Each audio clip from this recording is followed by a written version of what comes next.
আজকের গল্প বৃষ্টিধারা। গল্পটি লিখেছেন লেখিকা শ্রেয়া দাস। আপনাদের সাথে রয়েছি আমি সায়ম। আমি সুরজিতা। Season 3 episode 1।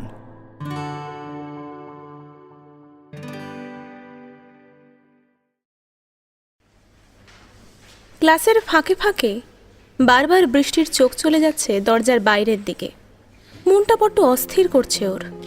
কিছুদিন ধরেই মৃন্ময়ের জ্বালাতনগুলো মিস করছে খুবও, বিশেষ করে সেদিনের ওই ঘটনাটার পর থেকে।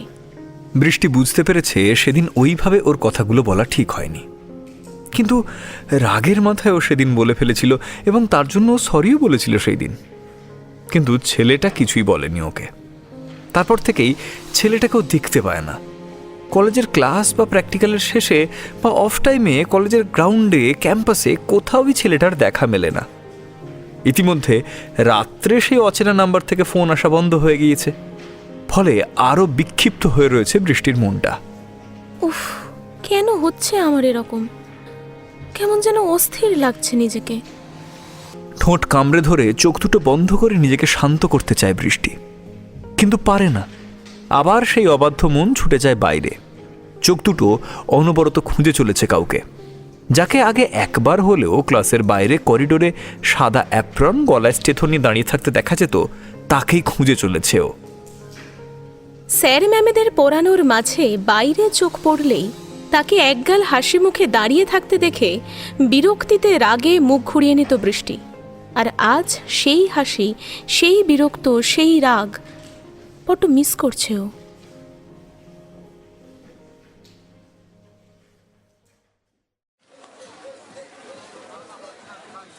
কাকু, এই ওষুধগুলো একটু তাড়াতাড়ি দেবেন প্লিজ, আর্জেন্ট আছে। বৃষ্টি ভিড় ঠেলে এগিয়ে আসে। প্রেসক্রিপশনটা টেবিলের উপর রাখে। দোকানদার একবার চোখ বোলায় ওর দিকে। সবার ওষুধই আর্জেন্ট ম্যাডাম, আপনাকে আগে দিয়ে দিলে পাবলিক আমায় পেটাবে। দোকানে ভিড়টা দেখেছেন? বৃষ্টি ভিড়ের দিকে একবার তাকিয়ে দীর্ঘশ্বাস ছেড়ে প্রেসক্রিপশনটা নিয়ে দোকানের বাইরে বেরিয়ে আসে। এক কোণে শেডের তলায় গিয়ে দাঁড়ায়। আজ 2 দিন হলো অর্ণববাবু বাড়ি ফিরেছেন। অপারেশনের পর একদিন অবজারভেশনে ছিলেন উনি। অবস্থার উন্নতি হলে ডিসচার্জ করে দেওয়া হয় ওনাকে। বৃষ্টির ভিতরে এখনো চাপা টেনশন কাজ করছে। আসলে ও ওর বাপিকে খুব সাবধানে রাখতে চায়। সব খাবারেই ডাক্তার রেস্ট্রিকশন দিয়েছে। মা একা হাতে সবটা প্রথমে সামলাতে পারবে না, সেই কারণে ও কিছুদিন থেকে গেছে। কিন্তু ওদিকে ক্লাস আর প্র্যাকটিক্যাল দুটোই মিস হচ্ছে। কপালে হাত রেখে দেওয়ালে হেলান দিয়ে চোখ বন্ধ করে দাঁড়ায় বৃষ্টি। খুব অস্থির করছে মনটা। মনে পড়ছে একজনকে। সে আজ এখানে থাকলে হয়তো এই মন খারাপটাও তড়ি মেরে উড়িয়ে দিত। মুচকি হেসে ওঠে বৃষ্টি। বুঝতে পেরেছে তার না থাকার গুরুত্বটা। বুঝতে পেরেছে তাকে। ক্লাসের মাঝে তাকে দেখে বিরক্ত হলেও সেই বিরক্তিটাই যে ওর ভালো লাগে, তা এখন ও বুঝতে পারছে। বৃষ্টিদি, কারোর গলা শুনতে পেয়ে ভাবনার জাল ছিঁড়ে বাস্তবে ফিরে আসে বৃষ্টি। পাশে তাকিয়ে স্নেহাকে দাঁড়িয়ে থাকতে দেখেও চমকে যায়। আজ প্রায় 2 বছর পর আবার দেখা। এই কবছরে মেয়েটার মুখের আদল খানিকটা বদলেছে, তাও চিনতে একটু অসুবিধা হচ্ছে না বৃষ্টির। স্নেহা এগিয়ে আসে বৃষ্টির কাছে। বৃষ্টিদি, আজ কত বছর পর। ওর দুটো চোখ আটকে গেছে বৃষ্টির ওপর। গলার স্বর অত্যন্ত ক্ষীণ। এইভাবে স্নেহার সাথে যে দেখা হয়ে যাবে এটা ভুলেও কল্পনা করতে পারেনি বৃষ্টি। হালকা হেসে ওঠেও। কেমন আছিস? যেমন রেখে গেছিলে তার থেকে অন্তত ভালো নয়, বরং খারাপ। বৃষ্টি মুখ ঘুরিয়ে নেয় স্নেহার দিক থেকে। মনের গভীরে জমে থাকা ক্ষতগুলোতে আবার যন্ত্রণা হচ্ছে ওর। কিসে পড়ছিস? 11 হলো না? ভর্তি হয়ে গেছিস? প্রসঙ্গ ঘোরায় বৃষ্টি। ঠোঁটে লেগে ম্লান হাসি। এড়িয়ে যাচ্ছ দিদি? অবশ্য সেটাই উচিত। সেদিন যা হলো তাতে আজ আসি, বুঝলি, দেরি হয়ে গেল অনেকটা। স্নেহার কথা মাঝপথে থামিয়ে বৃষ্টি বলে ওঠে। ওষুধের দোকানে ভিড় দেখেই দাঁড়িয়েছিলাম। বাপির ওষুধগুলো নিয়ে এখন ফিরব। বৃষ্টি পা বাড়ায় সামনের দিকে। স্নেহা আলতো হেসে বলে ওঠে, একটা কথা রাখবে দিদি? বৃষ্টি থমকে দাঁড়িয়ে যায়। ওর নিজের বুকের হৃদস্পন্দন যেন ও শুনতে পাচ্ছে। স্নেহা এসে ওর সামনে দাঁড়ায়, বৃষ্টির একটা হাত জড়িয়ে ধরে নিজের দু হাতের মাঝে। বৃষ্টি অবাক চোখে তাকায় মেয়েটার দিকে। জানি আমার বলাটা উচিত নয়, তাও একটু থেমে শ্বাস নেয় স্নেহা। ওর দু চোখে জল ভরে গেছে। আমার দাদা ভাই ভালো নেই গো, খুব কষ্টে আছে ও। অনুদি নিজের আসল রূপটা দেখিয়ে ওকে ছেড়ে চলে যাওয়ার পর ও নিজের ভুলটা বুঝতে পেরেছে। এক ঝটকায় নিজের হাত ছাড়িয়ে নেয় বৃষ্টি। বুকের মধ্যে অসহ্য যন্ত্রণা হলেও গম্ভীর গলায় ও বলে ওঠে, এসব আমায় কেন বলছিস তুই? দিদি প্লিজ তুমি রাগ করো না, বিশ্বাস করো, আমি আমার দাদাটাকে আমি ভালো অবস্থায় দেখতে চাই, তাই। স্নেহার চোখ দিয়ে জল গড়িয়ে পড়ে। ওর গলার স্বর অস্থির।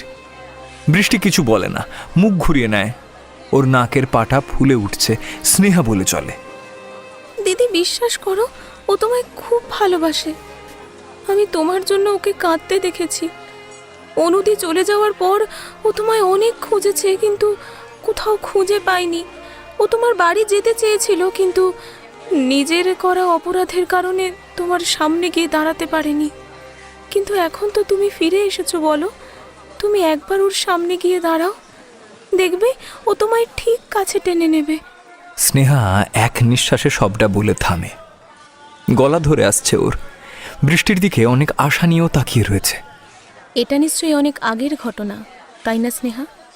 বৃষ্টির কথাটা শুনে স্নেহা বলতে শুরু করে, হ্যাঁ, 12-এর টেস্টের পরপরই।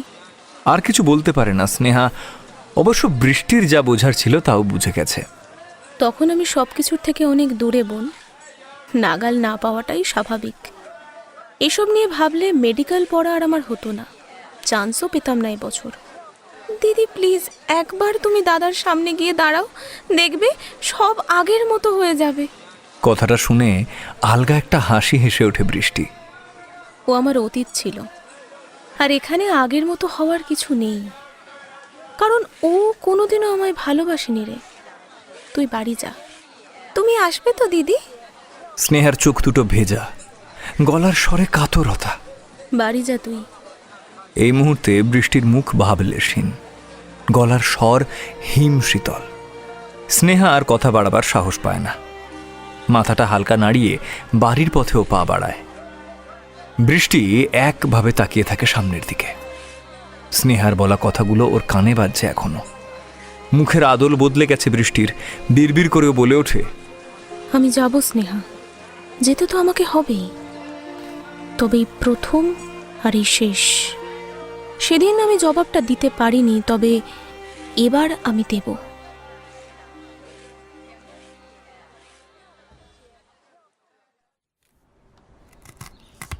দুপুরবেলায় সুপর্ণা দেবী ডাইনিংয়ে বসে ফল কাটছিলেন।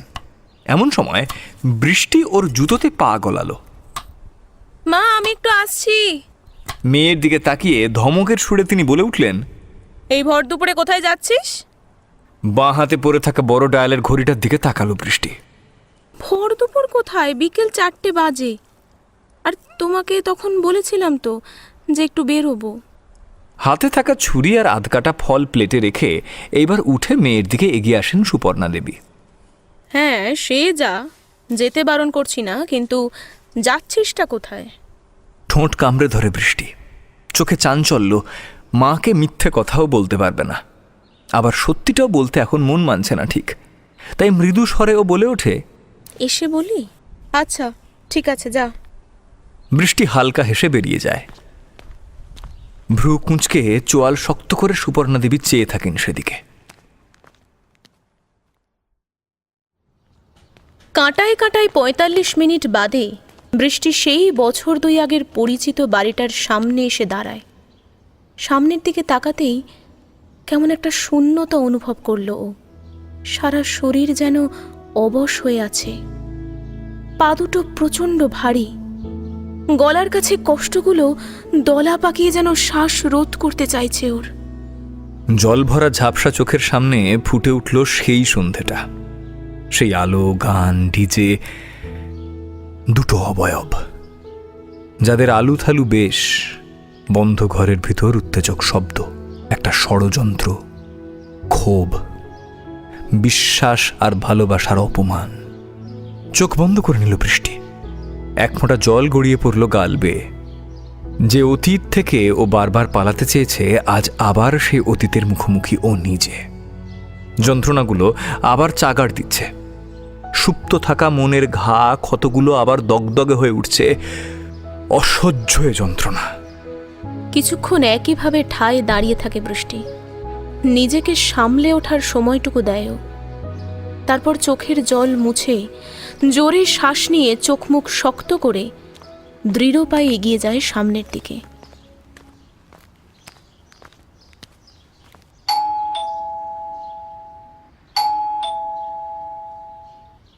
বেশ কয়েকবার বেল বাজানোর পর দরজা খোলে স্নেহা। সামনের মানুষটাকে দেখে ও অবাকের চরম সীমায় পৌঁছে যায়। একটা অদ্ভুত আনন্দের হাসি ফুটে উঠে ওর ঠোঁট জুড়ে। বৃষ্টিদি, তুমি? আমি ভাবতেই পারিনি তুমি সত্যিই আসবে। হালকা হাসে বৃষ্টি। সেই হাসিতে যন্ত্রণার পরিমাণ ঠিক কতটা তা একমাত্র ওই জানে। আহিল আছে?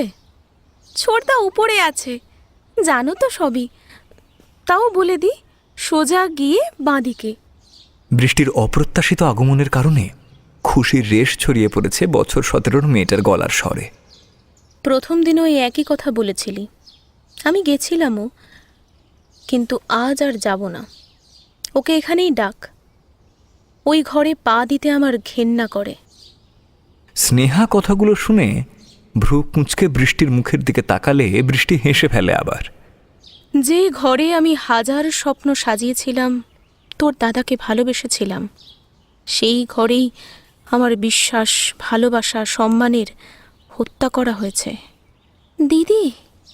স্নেহার গলায় অবিশ্বাসের সুর শুনে বৃষ্টি আজ নীরব থাকে।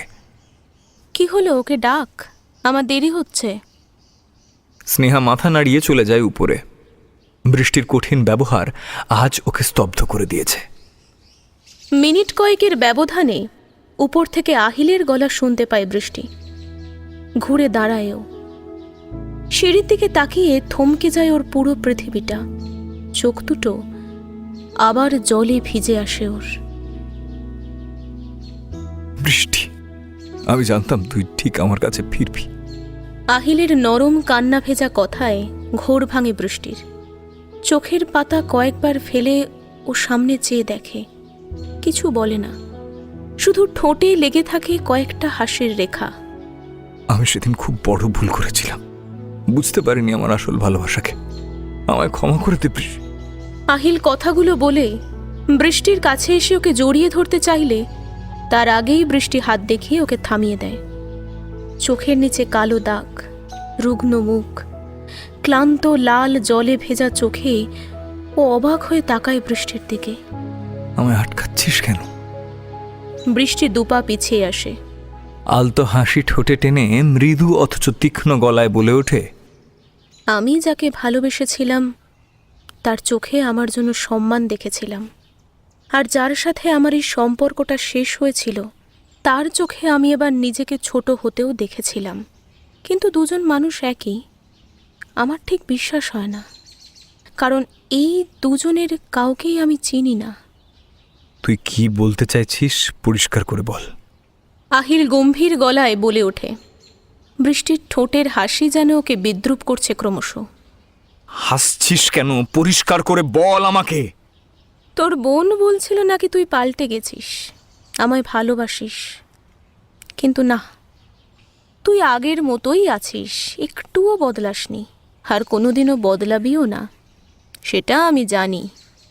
বৃষ্টির গলার স্বর নরম হলেও কথাগুলো খুব তীক্ষ্ণ, যা সহজেই সামনের ব্যক্তিকে আঘাত করতে সমর্থ।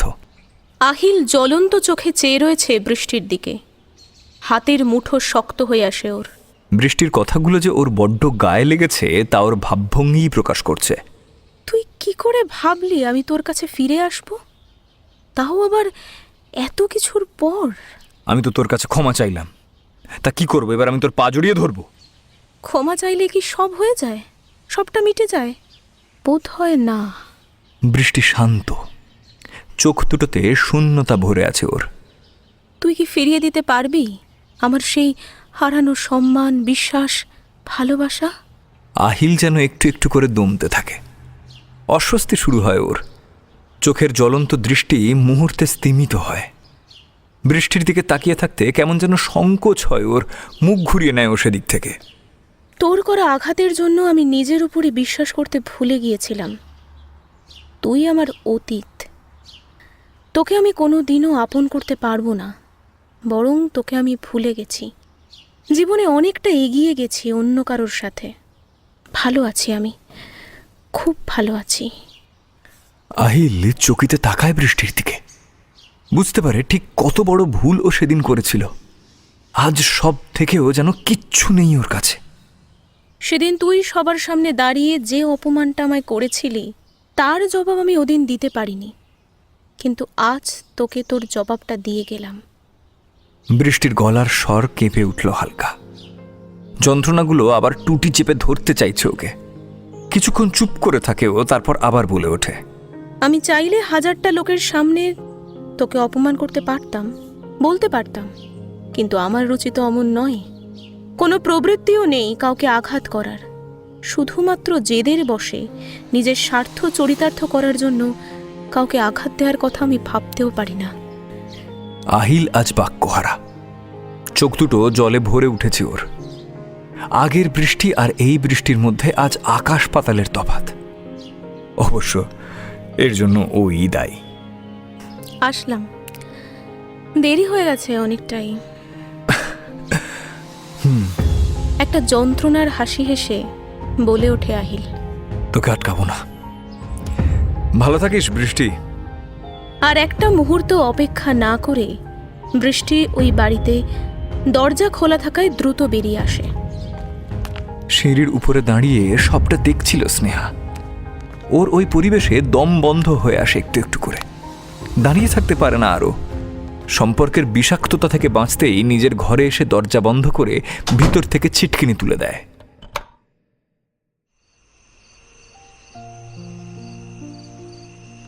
সন্ধে হয়ে গেছে অনেক আগেই। পাখির দল ঝাঁক বেঁধে বাসায় ফিরছে। ঈশান কোণে জমা মেঘের ভ্রুকুটি সন্ধ্যের জমাট বাঁধা অন্ধকারাচ্ছন্ন পরিবেশকে আরও অন্ধকারে নিমজ্জিত করেছে। বৃষ্টি কাঠের পুতুলের মতো মাথা নিচু করে একভাবে বসে আছে চৌরাস্তার মাথায় একটা সিমেন্ট মোড়া বেদির ওপরে।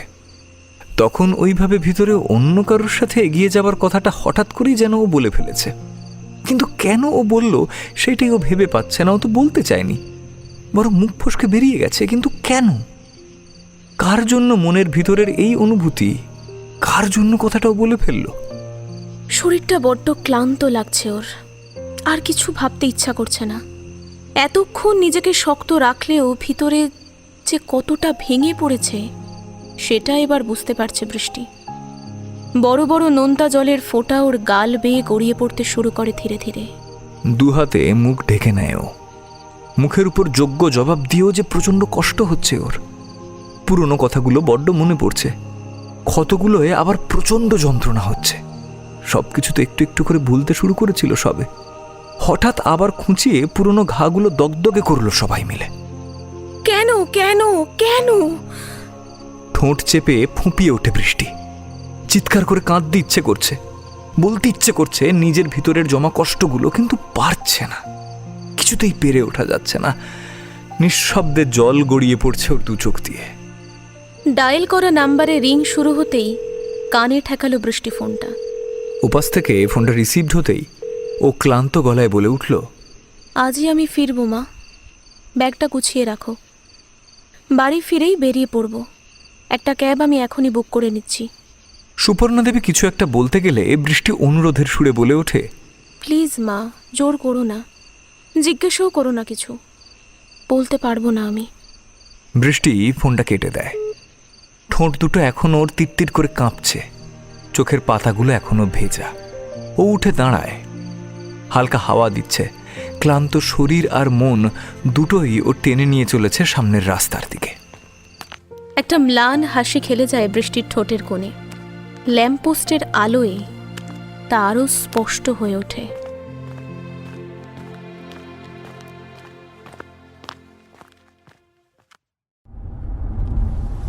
উবেরের পিছনের সিটে বসে মাথা এলিয়ে দিয়েছে বৃষ্টি। পরপর ঘটে চলা ঘটনাগুলোয় মাথাটা কেমন ভার হয়ে রয়েছে। মনের উপর কেমন ঝড় চলছে তা ওর নিজেরই অনুমানের ঊর্ধ্বে। ক্লান্ত চোখে ঝাপসা হয়ে যাওয়া জানলার কাঁচের দিকে একভাবে তাকিয়ে রয়েছে বৃষ্টি। আলতো হাতে আঁকিবুকি কাটছে চামড়ার সিটে। বাইরে বড় বড় ফোঁটায় ঝেঁপে বৃষ্টি নেমেছে, সাথে বিদ্যুতের কড়কড়ানি। এসির ঠান্ডা হাওয়ার বৃষ্টিতে ঝাপসা হওয়া কাঁচের ভিতর দিয়ে বাইরেটা স্পষ্ট করে কিছু দেখাও যাচ্ছে না। গাড়ির কাঁচ বন্ধ। হঠাৎই ব্রেক চেপে একটা জোর ঝটকা দিয়ে থেমে গেল উবেরটা। জানলার দিক থেকে মুখ সরিয়ে বৃষ্টি ঘুরে তাকায় সামনে। কি ব্যাপার, গাড়ি থামালেন কেন? সামনের রাস্তার মাঝে ভিড় জমে আছে, যাবো কি করে? ড্রাইভারের কথায় জানলার কাঁচ নামিয়ে মুখ বাড়িয়ে বাইরে ভিড়ের দিকে তাকিয়ে ক্লান্তির একটা দীর্ঘশ্বাস ছাড়ে বৃষ্টি। বৃষ্টির তেজ কমেছে, ঝিরিঝিরি করে পড়ছে তারা। সেই অবস্থাতেই বৃষ্টি নেমে এলো গাড়ি থেকে। পথ চলতি কিছু মানুষের গুঞ্জন কানে আসে ওর। মদ খেয়ে বাইক চালাচ্ছিল, তার উপর আবার এই ওয়েদার, বেশ পিছলে গেছে। হ্যাঁ হ্যাঁ, আজকাল সব মাতালদের উৎপাত। বিরক্ত মুখ কুঁচকে আসে বৃষ্টির। এরা মানুষ, সাহায্য না করে গুলতানি মারছে এখানে দাঁড়িয়ে দাঁড়িয়ে। অসহ্য। ভিড়ের দিকে ধীরে ধীরে এগিয়ে যায় বৃষ্টি। ওর মনটা কেন জানে না বড্ড কু গাইছে। জমা হওয়া লোকজনদের সরিয়ে সামনে এসে দাঁড়াতেই ও চমকে ওঠে। ওর চোখ দুটো বড় হয়ে যায়। জোরে জোরে শ্বাস নিতে থাকে বৃষ্টি। রাস্তার উপর পড়ে থাকা মানুষটার মুখের এক পাশ স্পষ্ট দেখা যাচ্ছে। বুঝতে একটু অসুবিধা হচ্ছে না ওর। ঠোঁটের ফাঁক দিয়ে কাঁপা গলায় অস্ফুটে বেরিয়ে আসে, মৃন্ময়। ভয়ার্ত বিস্ফারিত চোখে একভাবে কিছুক্ষণ তাকিয়ে থেকে ঠোঁটে হাত চাপা দিয়ে পাথরের মতো বসে পড়ে ও ভেজা রাস্তার মধ্যখানে। রক্ত আর বৃষ্টির জলে মিশে তৈরি হওয়া তরলটার দিকে তাকিয়ে বৃষ্টি কেঁপে ওঠে। মৃন্ময়ের মাথাটা নিজের কোলে নিয়ে ঝাপসা চোখে স্থানুর মতো চেয়ে থাকে ছেলেটার মুখের দিকে। এক ফোঁটা জল টপ করে পড়ে মৃন্ময়ের রক্ত মাখা মুখের উপর। পরপর এতগুলো আঘাতের পর ওর মাথা কাজ করছে না। একটা অন্য ঘোরের মধ্যে রয়েছে ও যেন। হঠাৎ বৃষ্টির হাত মৃন্ময়ের গলায় ঠেকলেও চমকে ওঠে। চিৎকার করে কাঁপা গলায়ও বলে ওঠে, পালস চলছে চলছে, কিন্তু খুব স্লো। পাগলের মতো মৃন্ময়ের হাতে আঙুল চেপে ধরে পালস খুঁজছে বৃষ্টি। খুব সূক্ষ্ম ক্ষীণ স্পন্দন ও অনুভব করতে পেরে ভিড়ের মধ্যে তাকিয়ে চিৎকার করে উঠল, প্লিজ হেল্প, বেঁচে আছে ও এখনো, কেউ সাহায্য করুন। প্রচণ্ড কষ্টে বুঝে আসে বৃষ্টির কণ্ঠস্বর। কেন জানে না ওর অসহ্য যন্ত্রণা হচ্ছে। বুকে যেন কেউ হাজারটা সূঁচ ফোটাচ্ছে। চোখ দুটো চিপে ধরে ফুঁপিয়ে কেঁদে ওঠে ও। দূরে তখনও মৃন্ময়ের প্রিয় কাওয়াসাকি নিনজা পড়ে রয়েছে মাটিতে, ভিজছে অনবরত। যে উবেরে করে বৃষ্টি এসেছিল সেই উবেরেই 2-3 জন মিলে মৃন্ময়কে তুলে দেয়। বৃষ্টির কোলে মাথাটা রাখা ছেলেটার। ড্রাইভার গাড়ি নিয়ে এগোতে শুরু করে। কিছু দূর গিয়েই নাকি একটা নার্সিং হোম রয়েছে। বৃষ্টি কাতর অনুরোধ জানায় গাড়ির ড্রাইভারকে, দাদা একটু তাড়াতাড়ি চালাবেন প্লিজ, যা লাগবে আমি দেব, কিন্তু প্লিজ। নিজের ব্যাগ থেকে কিছুটা তুলো বের করে ধীরে ধীরে খুব যত্নে মৃন্ময়ের মাথার সাইড থেকে গড়িয়ে পড়া রক্ত মুছতে শুরু করে বৃষ্টি।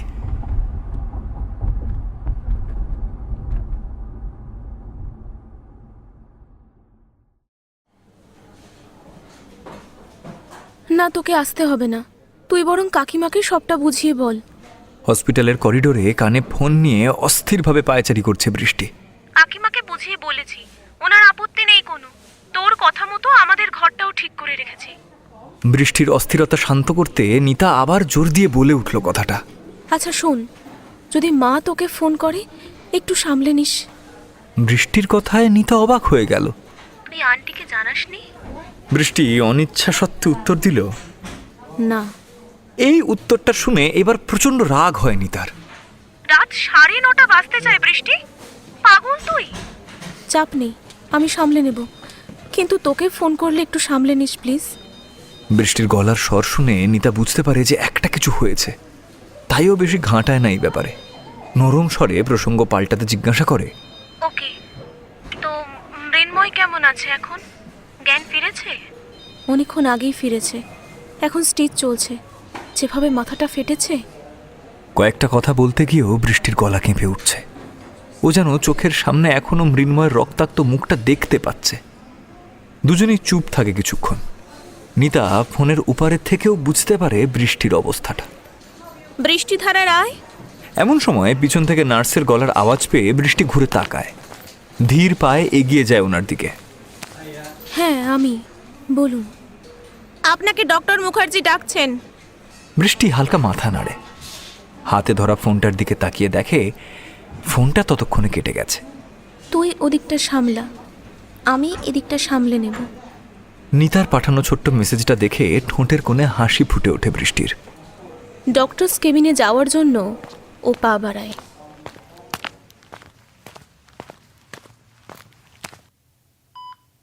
কেন করছো এইসব? কি সম্পর্ক তোমার আমার সাথে?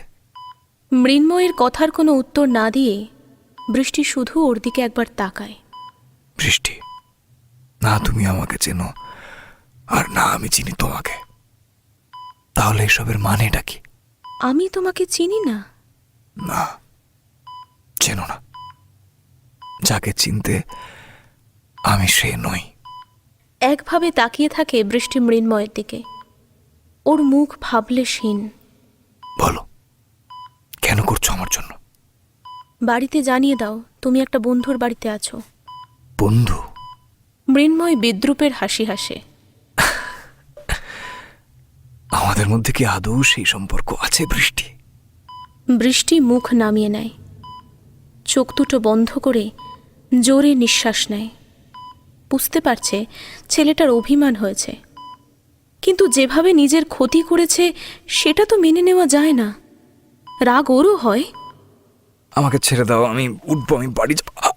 মৃন্ময় বিছানা থেকে নেমে দাঁড়ালে অসাবধানতায় ওর পায়ের কেটে যাওয়া জায়গাতে আবার আঘাত লাগে, কিন্তু দাঁতে দাঁত চিপে সবটা সহ্য করে নেয় ও।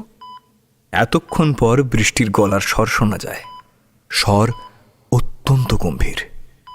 সব ব্যথা সহ্য করা যায় না, কখনো তার বহিঃপ্রকাশও করতে লাগে। কথাটা শুনে মৃন্ময় ওর চোখের দিকে তাকালে বৃষ্টি চোখ নামিয়ে নেয়। কি অবস্থা করেছো নিজের এই কদিনে? বৃষ্টির গলার স্বরে যন্ত্রণার আভাস পাওয়া যায়। হেসে ওঠে মৃন্ময়। আমি মুড়ি কি বাঁচি তাতে কার কি এসে যায়? নিজেকে কষ্ট দিয়ে আঘাত দিয়ে কিছু পাবে কি? বিরক্তিতে চেঁচিয়ে ওঠে বৃষ্টি। ওর চিৎকারে মৃন্ময় হতবাক হয়ে তাকায় ওর মুখের দিকে। ও মনে মনে বলে ওঠে, তোমার করা আঘাতগুলো তো আরো অসহনীয় বৃষ্টি, কিন্তু তুমি কিছুতেই সেটা বুঝতে পারো না কেন?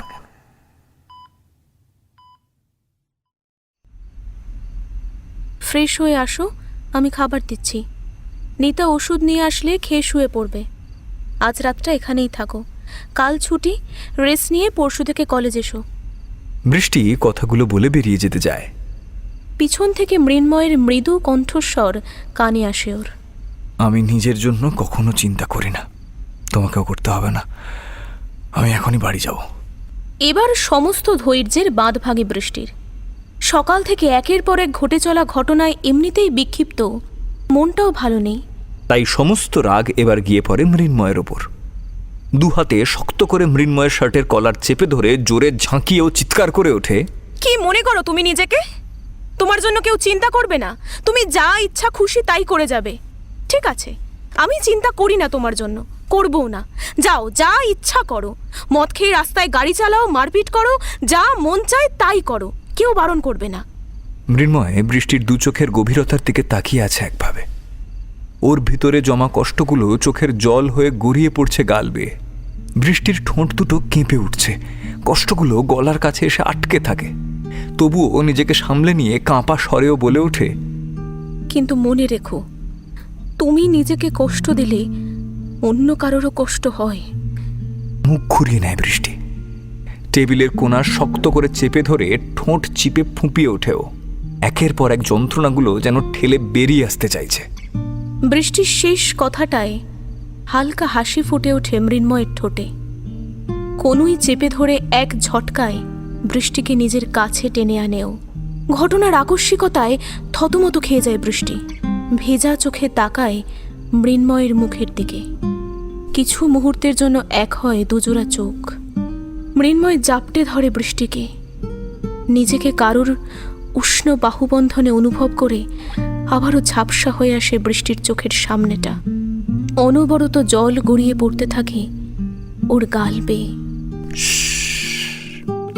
চুপ করো, একদম কাঁদবে না।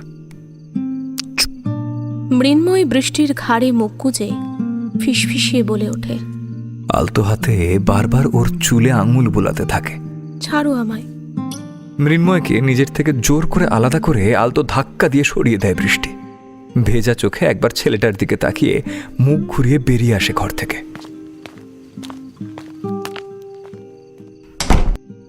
দরজা বন্ধ হওয়ার শব্দে হুঁশ ফেরে মৃন্ময়ের।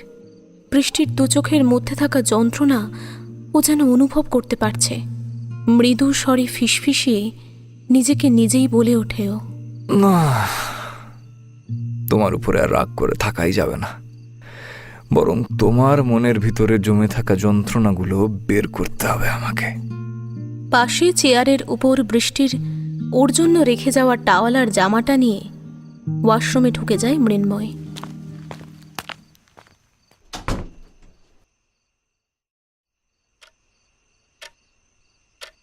রাত এখন অনেক গভীর।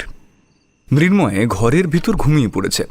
সোফায় নিতা আর মেঝেতে শতরঞ্জি পেতে বৃষ্টি নিজের ঘুমানোর জায়গা করেছে, কিন্তু বৃষ্টির ঘুম আসছে না কিছুতেই। কাউচের সামনে থাকা কাঁচের সেন্টার টেবিলে মাথা রেখে ঘরের কালো ঘন অন্ধকারের দিকে চেয়ে রয়েছে বৃষ্টি। সকাল থেকে ঘটে যাওয়া একের পর এক ঘটনাগুলো মস্তিষ্কে আনাগোনা শুরু করেছে। যতবার মৃন্ময়ের সামনে যাচ্ছে ততবার মায়ের বলা কথাটা মনে পড়ছে। অজান্তেই একটা ভয়ের শিহরণ খেলে যাচ্ছে ওর শরীরের মধ্যে দিয়ে।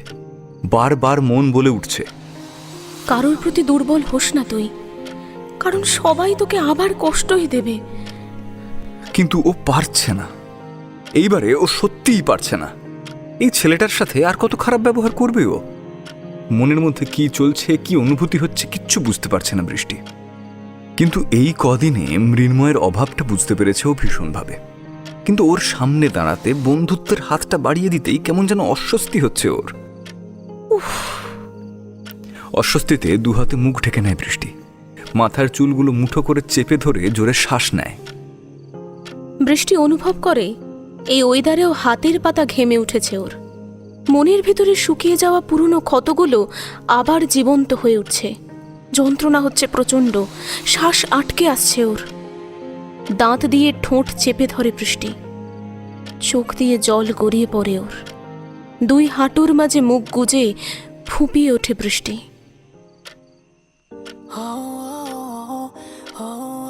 বেজে ওঠা ফোনের রিংটোনে বৃষ্টি মাথা তুলে ভেজা চোখে তাকায় সেদিকে। হোম স্ক্রিনে ফুটে উঠেছে সেই অচেনা নাম্বারটা। চোখের জল মুছে ঠিকঠাক করে নেয় বৃষ্টি নিজেকে। এই নাম্বার থেকে এত রাতে ফোন আসাটা খানিকটা অপ্রত্যাশিতই ছিল ওর কাছে। কাঁপা হাতে ফোনটা তুলে নেয় বৃষ্টি। একইভাবে জলানেভা করে চলা স্ক্রিনটার দিকে তাকিয়ে এত কিছুর মাঝেও হাসি ফুটে ওঠে ওর ঠোঁটে। কলটা রিসিভ করে কানে ঠেকাতেই ওপাশ থেকে ভেসে আসে একটা পুরুষ কণ্ঠস্বর। ভ্রু দুটো কুঁচকে এলো বৃষ্টির। এটাও আশা করেনি, কিন্তু কণ্ঠস্বরটা বড্ড চেনা ওর। ডাকটার মধ্যে এতটা আবেগ ছিল যে সেটা শোনা মাত্রই বৃষ্টি কেঁপে ওঠে। ওর হৃদস্পন্দনের গতি দ্রুত হতে শুরু করে। এই ডাকটা ঠিক মৃন্ময় যেভাবে ডাকে, তাহলে কি? মনের মধ্যে চলা কথাগুলো সত্যি কিনা জানার জন্য উঠে দাঁড়ায় বৃষ্টি। অন্ধকারের মধ্যেই ধীরে ধীরে এগিয়ে চলে ওদের ঘরের দিকে, যেখানে এখন মৃন্ময় রয়েছে। দরজাটা ভেজানো ছিল। হালকা চাপ দিতেই সেটা খুলে যায়। ঘরের ভিতর ঢুকে আসে বৃষ্টি। নীল ডুম লাইটের আলোয় আবছা অন্ধকারে মৃন্ময়ের অবয়ব দেখতে পায়ও। শুনতে পাচ্ছ?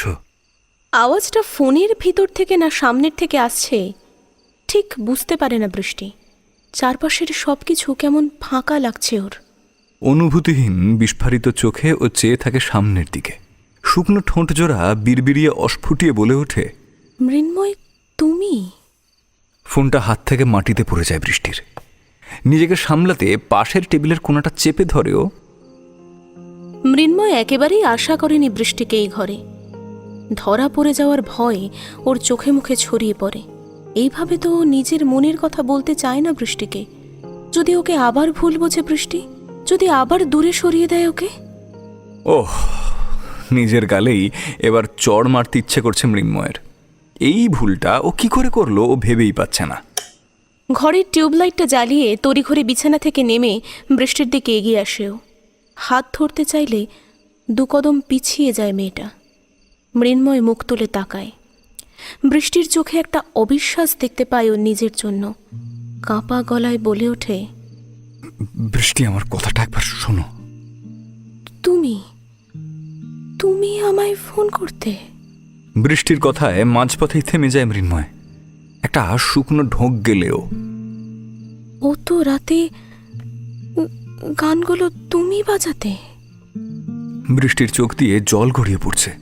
মৃন্ময় কিছু বলতে গিয়েও বলতে পারে না, স্থির দৃষ্টিতে তাকিয়ে রয়েছে বৃষ্টির দিকে। আর আমি রোজ ওই ফোনের অপেক্ষা করতাম।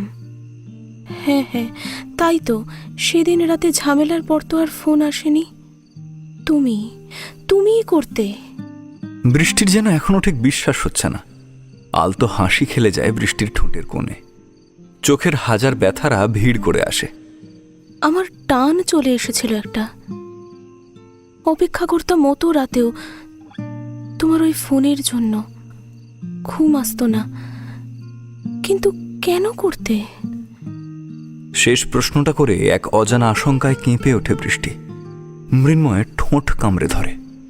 বৃষ্টি জোরে শ্বাস নেয়, ওর ঠোঁট দুটো কাঁপছে, যন্ত্রণায় গলা বুজে আসছে। তাও থেমে থেমে বৃষ্টি বলে ওঠে, আমি তোমায় একটু একটু করে বিশ্বাস করছিলাম। বুঝতে পারছিলাম তুমি সবার থেকে আলাদা। কিন্তু আজ আবার সেই বিশ্বাসে আঘাত করলে তুমি। সবাইকে বিশ্বাস করতে চাই আমি, কিন্তু পারি না। ঠকেছি এর আগে, আজ আবারও ঠকলাম।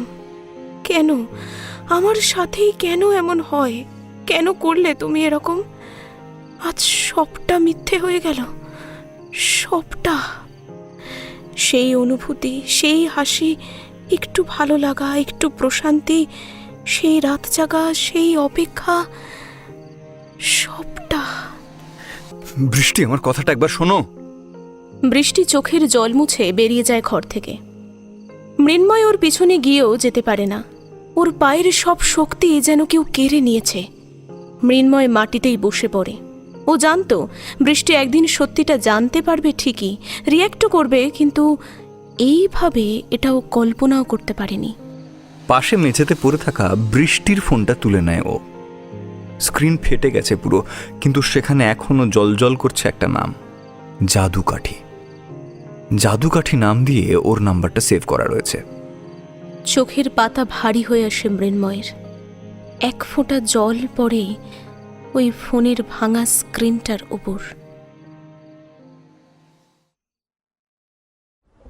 নিতার কাঁধে মাথা রেখে বসে রয়েছে বৃষ্টি। দু চোখে ওর শুধু শূন্যতা। এক হাতে বৃষ্টিকে জড়িয়ে ধরে চুলের মাঝে আলতো করে আঙুল বুলিয়ে দিচ্ছে নিতা। ছোট ছোট নিঃশ্বাস পড়ছে ওর কাঁধে। হঠাৎ আনমনেই ক্লান্ত ধীর গলায় বৃষ্টি বলে ওঠে, আবার ভুল করলাম আমি, আবার কষ্ট দিয়ে ফেললাম ওকে। বৃষ্টির কথাগুলো কর্ণগোচর হতেই নিতা একটু রুক্ষ মেজাজে ওকে বলল, এটা সত্যিই এবার তোর দোষ বৃষ্টি। তুই ওকে ওভাবে না বলতেই পারতিস। শুনেছি আমি সবটা। ছেলেটার অবস্থা যদি তুই দেখতিস। একটু থামে নিতা, আর চোখে তাকায় বৃষ্টির দিকে।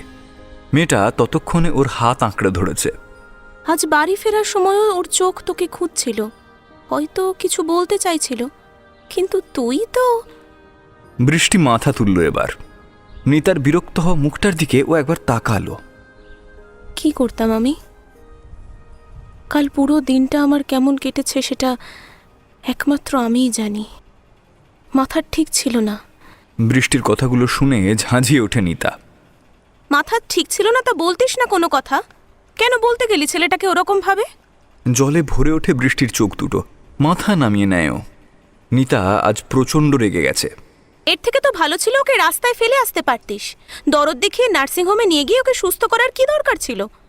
তোকেও বিশ্বাস করলো, তোর জন্য বাড়িতে মিথ্যেও বলল।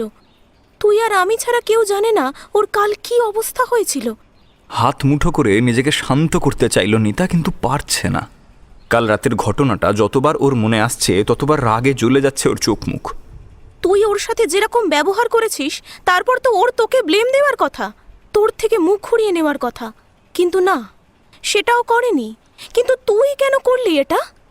আমার খুব হেল্পলেস লাগছিল তখন, নিজেকে আবার সেই 2 বছর আগের জায়গাটায় অনুভব করতে পারছিলাম।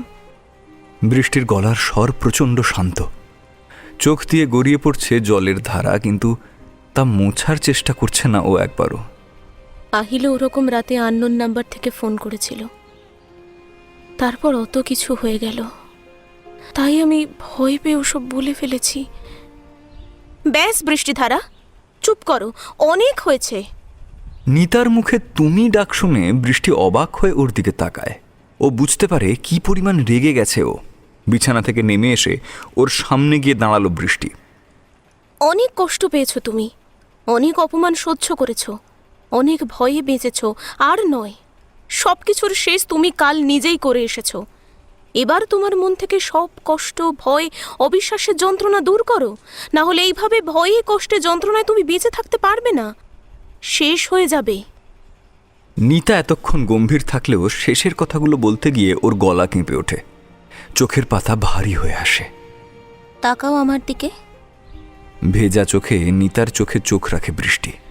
নিতার দৃষ্টিতে থাকা রুক্ষতা, কাঠিন্য ওর নজরে আসে। আজকের পর থেকে না তুমি অতীতের কথা মনে করবে, না সেগুলো ভেবে কষ্ট পাবে, আর না কাঁদবে। কিন্তু যদি আবার এগুলো করো, তাহলে আমি তোমার পাশে আর কোনোদিনও থাকবো না। নিতা মুখ ঘুরিয়ে নেয়। বৃষ্টির সামনে থেকে সরে এসে ও জানলার গ্রিল ধরে দাঁড়ায়। বাইরের হালকা রোদেলা পরিবেশের দিকে তাকিয়ে ওর চোখ দুটো জ্বালা করে ওঠে। বৃষ্টিকে তখন কথাগুলো বলতে প্রচণ্ড কষ্ট হচ্ছিল ওর, কিন্তু বলতে যে হতোই, না হলে মেয়েটা বাঁচতে পারত না। সরি। পিছন থেকে বৃষ্টির মৃদু গলার স্বর শুনতে পেলেও এড়িয়ে যায় নিতা, মুখ গম্ভীর করে নেয়। সরি বললাম তো, ওই। নিতা পাত্তা না দিলে বৃষ্টি পিছন থেকে ওকে জড়িয়ে ধরে ফিসফিসিয়ে কাতর কণ্ঠে বলে ওঠে, কথা বলবি না তো? বললাম তো সরি, ভুল হয়ে গেছে। সরিটা আমায় নয়, কাল কলেজে গিয়ে মৃন্ময়কে বলিস, তাহলে খুশি হব। এখন ছাড় আমায়। নিতার রাগ এখনো কমেনি বুঝতে পেরে বৃষ্টি ওর সামনে গিয়ে দাঁড়ালো, আর তক্ষুনি নিতা নিজের মুখটা ঘুরিয়ে নিল। আচ্ছা, বলে দেবো ওকে, কিন্তু তুই এমন করিস না প্লিজ, আমার খারাপ লাগছে। ওর সাথে বন্ধুত্ব করে নিস বৃষ্টি, ছেলেটা ভালো। কি? বৃষ্টি চমকে ওঠে। নিতা ভ্রু কুঁচকে তাকায় বৃষ্টির দিকে। না বোঝার মতো কিছুকে বলেছি আমি? কিন্তু মা তো। বৃষ্টি থেমে যায়, ধীর পায়ে হেঁটে গিয়ে বিছানার কোণে বসে পড়ে। নিতা বৃষ্টির হাত দুটো মুঠো করে ধরে মেঝেতে হাঁটু মুড়ে বসে পড়ে। আন্টি ভালোবাসার কথা বলেছে, আর আমি বন্ধুত্ব করার কথা বলছি, দুটো আলাদা বৃষ্টি। বৃষ্টি শূন্য চোখে তাকায় নিতার দিকে। আর যদি ভালোবাসা হয়েই যায়, তাহলেও কোনো ভুল নেই, কারণ আন্টি জানে না এখানে তুই কেমন অবস্থায় ছিলিস, তোর মানসিক চাপ কতটা। পুরনো কথাগুলো মনে পড়তে হালকা হাসে বৃষ্টি। নিতা আরো শক্ত করে চেপে ধরে ওর হাত দুটো। কিন্তু মৃন্ময় সবটা জানে, ও তোকে ভালো রাখতে, তোকে খুশি রাখতে অনেক কিছু করেছে। এটা ভুল নয় বৃষ্টি। অন্যকে ভালো রাখতে গিয়ে যদি মিথ্যে বলতে হয়, সত্যি লুকোতে হয়, তাহলে তাই সই। তো তুই আর ওকে ভুল বুঝিস না লক্ষ্মীটি, ছেলেটা অনেক করেছে, আর কষ্ট দিস না ওকে, নিজেকে। ঠোঁট চেপে হেসে হালকা মাথা নাড়ে বৃষ্টি। নিতা ওর গালটা একটু টেনে দিয়ে মুচকি হাসে।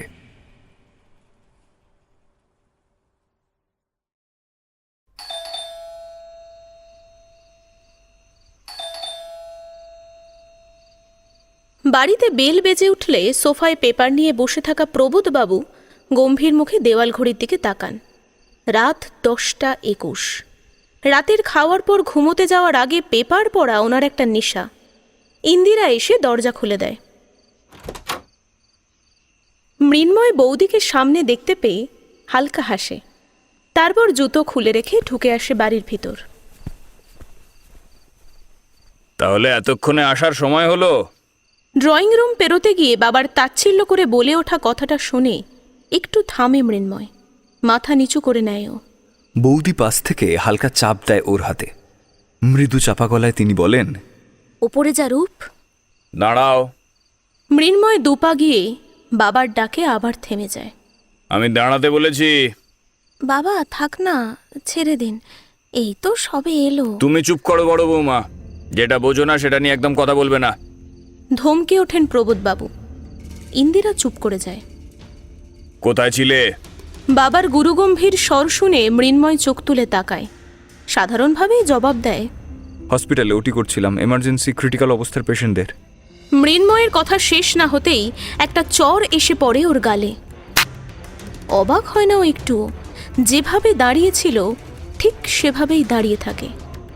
নিচে চিৎকারের আওয়াজে উপর থেকে অভ্র আর অমলা দেবী নিচে নেমে আসেন। প্রবোধবাবু একবার তাকান ওদের দিকে, তারপর মৃন্ময়ের দিকে ফিরে চেঁচিয়ে ওঠেন, আমাকে শেখাচ্ছ তুমি? আজ রবিবার, তুমি হসপিটালে ছিলে, ইয়ার কি হচ্ছে? এবার বাবার চোখে চোখ রাখে মৃন্ময়। জোর গলায় দৃঢ় স্বরে বলে ওঠে, আমি সত্যি বলছি, ইন্টার্নশিপ চলছে, কখনো কোনো দরকার পড়লেই আমাদেরকে ডাকে। কই অন্য কোনো রবিবার তো ডাকেনি। তখন তো তুমি বার মদ এইসবে ডুবে থাকো, অনেক রাতে নেশায় বুঁদ হয়ে বাড়ি ফেরো। রিক জজ তোমারই তো বন্ধু, তাই না? কই ওদেরকে তো ডাকেনি, তোমাকেই শুধু ডাকলো কেন? প্রবোধবাবুর চোখ জ্বলছে রাগে। নাকের কাছে নেমে আসা সোনালি ফ্রেমের চশমাটা একটু ঠিক করে নেন উনি। মৃন্ময় কিছু বলতে চাইলে উনি আবার চিৎকার করে ওঠেন, আসলে বাবা, চুপ, একদম চুপ। তোমাদের মা ওদের কাছে ফোন করে খোঁজ নিয়েছেন, সুতরাং আমরা ভালো করে সবটা জানি। মৃন্ময় চুপ করে পকেটে দুহাত রেখে দাঁড়িয়ে থাকে। যখন বিশ্বাসই করছে না কেউ, তখন বেকার এদের বলে কোনো লাভ নেই। সবই যখন জানে, তখন তারা তাদের জানা নিয়েই থাকুক না হয়। তুমি ওদের সাথে ছিলে না কাল রাতে, আর সকালে, আজকে সকালেও তুমি ওদের সাথে ছিলে না। একটু থামেন প্রবোধবাবু, রাগে চোখ মুখ কুঁচকে গেছে ওনার। আর এখন বাড়ি ফিরে তুমি হসপিটাল এমার্জেন্সির কথা বলছো, তোমার লজ্জা করছে না? আমি মিথ্যে কথা বলছি না। এক প্রকার বাধ্য হয়েই মৃদু গলায় আবার বলে ওঠে মৃন্ময়, কাল রাতে কোন মেয়ের সাথে ছিলে তুমি? এমন একটা প্রশ্নে ওখানে উপস্থিত সবাই অবাক হয়ে প্রবোধবাবুর দিকে তাকায়, এমনকি মৃন্ময়ও। আজ সকালেও তার সাথেই ছিলে নিশ্চয়ই, জোর করেছিলে নিজের সাথে শোয়ার জন্য, ঠিক 4 বছর আগে যেমন করেছিলে। মৃন্ময় মুখ ঘুরিয়ে চোখ চেপে বন্ধ করে নেয়, হাত মুঠো করে ধরে। শরীরে ভাষা কঠিন হয়ে ওঠে ওর, গলার শিরাগুলো রাগে ফুলে ওঠে। ওখানে উপস্থিত সকলের অস্বস্তি হয় এমন একটা কথায়। ইন্দিরা অভ্রর কাছে সরে গিয়ে ওর হাত খামচে ধরে। নিজের স্ত্রীর দিকে তাকিয়ে অভ্র দেখতে পায় মেয়েটার চোখ দুটো জলে ভরে গেছে। মা হয়ে নিজের ছেলের এমন অপমান সহ্য করতে না পেরে ভেজা গলায় কাতর স্বরে অমলা দেবী বলে ওঠেন, দোহাই তোমার, চুপ করো, এসব কি বলছো ছেলেটাকে? আমি কিচ্ছু ভুলিনি রমা, তোমরা ভুলে গেছো যে 4 বছর আগে ঠিক কি ঘটেছিল। স্বামীর মুখের দিকে তাকান উনি, কাতর অনুরোধ জমা হয়েছে চোখের দৃষ্টিতে। একটা মেয়ের বাড়িতে সারাটা রাত কাটিয়ে জোর করে তার সাথে শারীরিক সম্পর্ক করতে চেয়েছিল এই ছেলে। মেয়েটা পরের দিন বাড়িতে এসে সবাইকে সেই ভিডিও দেখেছিল, ভুলে গেছো তোমরা? দাঁতে দাঁত চিপে চাপা স্বরে তীব্র ধিক্কার দিয়ে মৃন্ময়ের দিকে আঙুল তুলে কথাগুলো বলে নিজের স্ত্রীর দিকে তাকান প্রবোধবাবু। তারপরের দিনই সারা কলেজ জেনে গিয়েছিল এই ছেলের কীর্তি, আমার সম্মান নিয়ে টানাটানি পড়ে গিয়েছিল, সব ভুলে গেছো। এবারেও তাই হবে আবার? হ্যাঁ, নাটক দেখবে তোমরা সবাই, মজা করো, প্রশ্রয় দাও এই ছেলেকে আরো। মৃন্ময়ের কান মাথা যেন ভুভো করতে থাকে পুরনো দিনের কথাগুলো শুনে। প্রবোধবাবু আবার চেঁচিয়ে ওঠেন, আরে একে তো নিজের ছেলে বলতে আমার ঘেন্না করে, মাঝে মাঝে মনে হয় জন্মের পরেই একে মেরে ফেললাম না কেন বাবা। অভ্র এতক্ষণ চুপ থাকলেও এবার ওর সহ্যের সীমা ছাড়িয়ে ও চেঁচিয়ে ওঠে, তুমি চুপ করো, তুমি ভালো করেই জানো রূপ কিচ্ছু করেনি সেইবার, তাও কেন তুমি ওর উপরে মিথ্যে অভিযোগ করছো? কারণ আমি বিশ্বাস করি ওই মেয়েটার কথাগুলো। এই ছেলে যা তৈরি হচ্ছে দিন দিন, ওর পক্ষে কিছুই অসম্ভব নয়। নিজের জন্মদাতা পিতার মুখে নিজের সম্পর্কে এতটা অবিশ্বাস শুনে একটা হালকা বিদ্রুপের হাসি খেলে যায় মৃন্ময়ের ঠোঁটে। তুমি সবই জানো বাবা, কিন্তু মানতে চাও না। সেদিন রূপের পাশে দাঁড়ালে তোমার কি গতি হতো? অভ্রর গলা ভেঙে যায় চিৎকারের জন্য, কিন্তু তাও এই ফ্যাসফ্যাসে গলা নিয়েই চিৎকার করে বলতে থাকে। ইন্দিরা ওকে শান্ত করতে চেয়েও পারে না।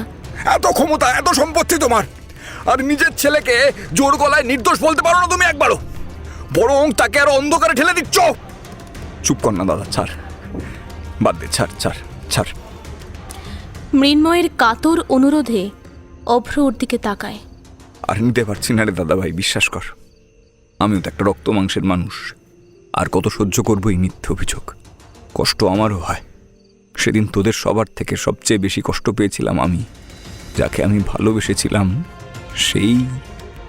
যন্ত্রণায় বুজে আসে ওর গলা, চোখ দিয়ে জল গড়িয়ে পড়ে মৃন্ময়ের। এখন সবার কাছে আমি ঘৃণার পাত্র হয়ে গেছি, কেউ আর বিশ্বাস করে না আমায়। আমার ম্লান হাসির রেশ ছড়িয়ে পড়ে মৃন্ময়ের ঠোঁটে, চোখের সামনে ভেসে ওঠে বৃষ্টির মুখটা। মুখ নামিয়ে নেয়ও, দলা পাকানো কষ্টটা ঠেলে বেরিয়ে আসতে চায়, আর কিছু বলতে পারে না ছেলেটা। প্রবোধবাবু মুখ ঘুরিয়ে নিজের ঘরের দিকে চলে যান। ভেজা চোখে মৃন্ময় তাকিয়ে দেখে সেদিকে, তারপর নিজেও ধীর পায়ে উঠে আসে সিঁড়ি দিয়ে।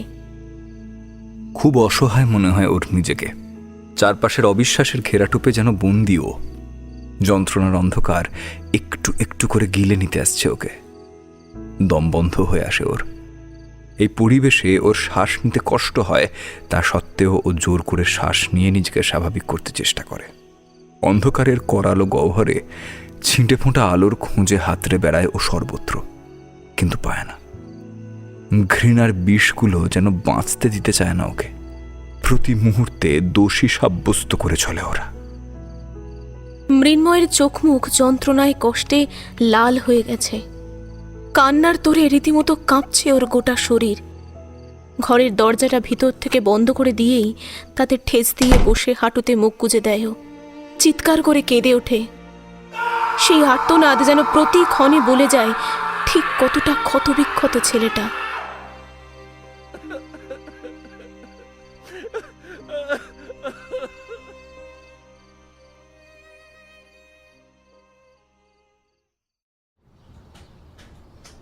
টিফিন পিরিয়ডে ক্লাস শেষ হলে মৃন্ময়কে খুঁজতে খুঁজতে সেই শিমুল গাছটার নিচে 3 বন্ধুকে বসে থাকতে দেখে বৃষ্টি। কিন্তু মৃন্ময়কে ভালো করে লক্ষ্য করতেই ওর চোখ মুখ রাগে কুঁচকে ওঠে। তুমি ব্যান্ডেজটা খুলেছ কেন? বৃষ্টির প্রশ্নে মৃন্ময় মুখ ঘুরিয়ে তাকায় ওর দিকে। মেয়েটা যে রেগে আছে তা ওর গম্ভীর গলার স্বর বলে দিচ্ছে। এই প্রশ্নটা করার তুমি কে বৃষ্টিধারা? মৃন্ময় সিগারেটে টান দিয়ে তার ধোঁয়া পুরোটা বৃষ্টির মুখের ওপর ছেড়ে দেয়। মৃন্ময়ের মুখে নিজের পুরো নাম শুনে একটু অবাক হয় বৃষ্টি। কপালে ফুটে ওঠা ভাঁজগুলো আরো স্পষ্ট হয়। ওষুধ খাচ্ছ ঠিকঠাক? সব তোমাকে জানাতে হবে নাকি? খুব সাধারণভাবে মৃন্ময় কথাটা বললেও বৃষ্টির খারাপ লাগে একটু। চোখের পাতা নিচু করে চুপ করে দাঁড়িয়ে থাকেও। এতটা রুক্ষ ব্যবহার। বৃষ্টিকে চুপ করে দাঁড়িয়ে থাকতে দেখে মৃন্ময় এবার নিজেই উঠে দাঁড়ায়। পকেটে 1 হাত গুঁজে একটু ঝুঁকে আসে বৃষ্টির দিকে। Okay fine. না, আমি ওষুধ খাচ্ছি না, আর খাবো না। যা হওয়ার হোক, আই ডোন্ট কেয়ার। মেডিসিন নিচ্ছ না, কিন্তু সিগারেট খাচ্ছ, বাহ। বৃষ্টি চোখ সরু করে তাকায়। মৃন্ময় স্থির চোখ রাখে বৃষ্টির চোখে। শান্ত স্বরে কেটে কেটে বলে ওঠে, বেশ করেছি, আরও করব। তুমি কি করবে? এই ম্যানি, কি হচ্ছেটা কি এটা? হ্যাঁ সত্যি, এটা কি হচ্ছে? বাড়াবাড়ি হচ্ছে। এই আস্তে, তোরা চুপ কর। রিক আর যশ উঠে দাঁড়ায়। ওরা নিজেরাও বুঝতে পারছে না ঠিক কি হচ্ছে এখানে। মৃন্ময় ওদের চুপ করতে বলে। তোরা কোনো কথা বলবি না, হ্যাঁ? তা তোমার এখানে আমার কাছে আসার কারণটা জানতে পারি? মৃন্ময়ের প্রশ্নে বৃষ্টির শুকনো ঠোঁটটা ভিজিয়ে নেয়। ও আমতা আমতা করে বলে ওঠে, আমি আসলে তোমার সাথে কিছু কথা ছিল। সেই দিনের পর আরও কিছু কথা কি আমাদের মধ্যে বাকি রয়ে গেছে? কথাটা শোনা মাত্রই কেমন একটা অপরাধ বোধ ঘিরে ধরে বৃষ্টিকে। দাঁত দিয়ে নিজের ঠোঁট কামড়ে ধরেও। বলো। সেদিনের ব্যাপারে কিছু কথা। বৃষ্টি তাকাতে পারে না মৃন্ময়ের দিকে। কিছুক্ষণ চুপ করে থেকে আবার বলে ওঠেও, কিন্তু সবার সামনে না, একটু ওদিকে চলো। কি এমন সম্পর্ক আমাদের দুজনের মধ্যে, আর কি এমন কথা থাকতে পারে যেটা সবার সামনে বলা যাবে না, আড়ালে নিয়ে গিয়ে বলতে হবে? মৃন্ময়ের গলার স্বর আরও কঠিন হচ্ছে। বৃষ্টি চারিদিকে একবার চোখ বুলিয়ে অনুরোধের সুরে বলে ওঠে, প্লিজ। না, যা বলার এখানেই বলো, সবার সামনে। এই পরিস্থিতিতে ঠিক কী করা উচিত বুঝতে না পেরে রিক বেফাস বলে বসে। আচ্ছা, বলছি ঠিক আছে, ও যখন চাইছে। ওর কথা শেষ হওয়ার আগেই মৃন্ময় ওর দিকে কঠিন চোখে তাকিয়ে গম্ভীর স্বরে বলে ওঠে, কেউ কিছু চাইলেই আমাকে সেটা দিতে হবে, এমনটা লেখা আছে কোথায়? আমি কি কোনো মুদিখানার দোকান নাকি? বৃষ্টি বুঝতে পারে মৃন্ময় ওকে ঠেস দিয়ে বলছে কথাগুলো। কাতর চোখে ছেলেটার মুখের দিকে তাকিয়ে নরম সুরে ও বলে ওঠে, তুমি এমন কেন করছো? সেদিনের কথাগুলো আমি মন থেকে বলিনি, আসলে আমার মাথা কাজ করছিল না। অনেক কিছু ঘটে গেছিল সেদিন সকাল থেকে। বৃষ্টি, কথার মাঝেই মৃন্ময় ওকে থামিয়ে দিয়ে বলে ওঠে, আমি তোমার ব্যক্তিগত বিষয়ে একটু ইন্টারেস্টেড নই, প্লিজ। বৃষ্টি চুপ করে যায়। ওর চোখের সামনেটা ঝাপসা হয়ে আসে, মাথা নামিয়ে নেয় ও। শেষ হয়ে আসা সিগারেটের শেষ টান দিয়েই মৃন্ময় মাটিতে ফেলে দেয় সেটা, পা দিয়ে নিভিয়ে দেয় জ্বলতে থাকা সিগারেটের শেষ অংশটুকু। তুমি একবার না, বারবার আমাকে আঘাত দিয়েছো, অপমান করেছো, আমি কিন্তু কিচ্ছু বলিনি। কথাগুলো অজান্তেই কেমন বেরিয়ে আসে মৃন্ময়ের মুখ দিয়ে। মনে করে দেখো, আমি কখনোই তোমায় কিছুই বলিনি। সরি। ভেজা গলায় কথাটা বলেই বৃষ্টির ঠোঁট চেপে নিজেকে সামলাতে চেষ্টা করে। কষ্ট হচ্ছে ওর, প্রচণ্ড কষ্ট হচ্ছে। মৃন্ময়ের এই রুক্ষ ব্যবহারে আঘাত পাচ্ছে ও ভীষণভাবে। সরি। একটা বিদ্রুপের হাসি খেলে যায় মৃন্ময়ের ঠোঁটে। তোমরা মেয়েরা কি মনে করো নিজেদের? সরি বললে, চোখের জল ফেললে আর সবাই তোমাদেরকে ক্ষমা করে দেবে, তাই না? তোমায় আঘাত দিয়ে অপমান করে আমি নিজেও খুব কষ্ট পেয়েছি। মাঝে মাঝে কেঁদেও ফেলতাম। বারবার মনে হতো তুমি যেমন তেমন দেখাও না। ওই কথাগুলো তোমায় খাটে না, তুমি অমন নও, তুমি অমন হতেই পারো না। বৃষ্টির দু চোখ বেয়ে জলের ফোঁটা গড়িয়ে পড়ে। কয়েক মুহূর্ত চুপ থেকে ও আবার বলতে শুরু করে, কিন্তু মনির কোণে কোথাও একটা রাগ, ইগো জমা হয়ে থাকতো। মনে পড়তো তোমার জন্যই আমাকে সারা ক্লাসের সামনে অপমানিত হতে হয়েছে। কষ্ট পেয়েছি আমি তোমার জন্য। কি করে তুমি ভালো হতে পারো? নিজের মনে তৈরি হওয়া অনুভূতিটাকে নিজেই বুঝতে পারছে না মৃন্ময়।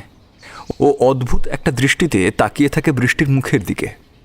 আমি নিজেকে নিজেই বুঝতে পারছিলাম না তোমার সাথে ঠিক কী রকম ব্যবহার করা উচিত। তাই তোমার সাথে প্রতিবার অমন। কান্নার তোড়ে বুঝে আসে বৃষ্টির কণ্ঠস্বর। ও আর কিছু বলতে পারে না। চোখের জল আমার সহ্য হয় না, বিশেষ করে তোমার। ছেলেটার কথা শুনে হালকা হাসি ছড়িয়ে পড়ে বৃষ্টির ঠোঁটের কোণে। সেই হাসি নজর এড়ায় না মৃন্ময়ের। মুখ ঘুরিয়ে শান্ত মৃদু স্বরে বলে ওঠেও, মুছে নাও। বৃষ্টির হাতের আঙুলগুলো আপনা থেকেই উঠে আসে গালে। গড়িয়ে পড়া জলগুলো মুছে নেয় আলতো হাতে। রিক আর যশ দুজনেই ওদের অবস্থা দেখে ঠোঁট চিপে হাসে, কিন্তু সেখান থেকে চুপিসারে সরে যাওয়ার জন্য পা বাড়াতেই মৃন্ময় চোখ গরম করে ওদের দিকে তাকায়। একটা বোকা হাসি হেসে থেমে দেয় দুজনেই। বললে না তো তুমি কিসের জন্য এসেছো? এবার বৃষ্টি একটু অস্বস্তিতে পড়ে। ঠিক কিভাবে কথাটা বলবে ও বুঝতে পারে না। মৃন্ময় বৃষ্টির অস্থিরতা দেখে ভ্রু কুঁচকে ওর দিকে তাকায়। আমার সময় নেই, অত কিছু বলার না থাকলে এখন আসতে পারো। তুমি আজ থেকে আমার বন্ধু হবে? কি বন্ধু? বৃষ্টি হাসি মুখে মাথা নাড়িয়ে হ্যাঁ বলে। কোনো লাভ নেই, মানে আমার মতো ছেলের সাথে বন্ধুত্ব করে তোমার অন্তত কোনো লাভ হবে না। মৃন্ময়ের কথা শুনে রিক আর যশ চোখ গোল গোল করে তাকায় ওর দিকে। লাভ আছে কি নেই সেটা আমি বুঝবো, তুমি আগে বলো বন্ধুত্ব করবে কি না। না বললাম তো। যাও এখান থেকে, টিফিন শেষ হতে চললো, তোমার ক্লাস আছে আর আমারও। মৃন্ময় পিঠে ব্যাগ তুলে নেয়। হ্যাঁ, আর কোনোদিন এরকম প্রপোজাল নিয়ে এসো না প্লিজ। কোনো সম্পর্কেই লাভ ক্ষতির হিসেব দেখতে নেই। এইবার বিরক্ত হয়ে ঝাঁঝিয়ে ওঠে বৃষ্টি। তাহলে সেটা সম্পর্ক না, ব্যবসা হয়ে যায়। আর আমি ব্যবসা করতে আসিনি, বন্ধুত্ব করতে এসেছি। মৃন্ময় বৃষ্টির কথাগুলো শুনে ভ্রু উঁচিয়ে তাকিয়ে থাকে মেয়েটার দিকে। ঠোঁটে চাপা হাসি খেলে যায় ওর। থুর, কাকে বলছি আমি। বৃষ্টি পা ঠুকে ঠুকে পিছন ফিরে হাঁটতে শুরু করে। মৃন্ময়ের হঠাৎ কিছু একটা মনে পড়তেই চিৎকার করে ওঠেও। এই এই এই আমার কাওয়াসাকিটা কোথায় আছে? বৃষ্টি কলেজের দিকে যেতে গিয়েই থমকে দাঁড়ায়। রাগে নাকের পাটা ফুলছে ওর, চোখ দুটো সরু করে পিছন দিকে তাকায়ও। আমার কাওয়াসাকিটা! জাহান নামে!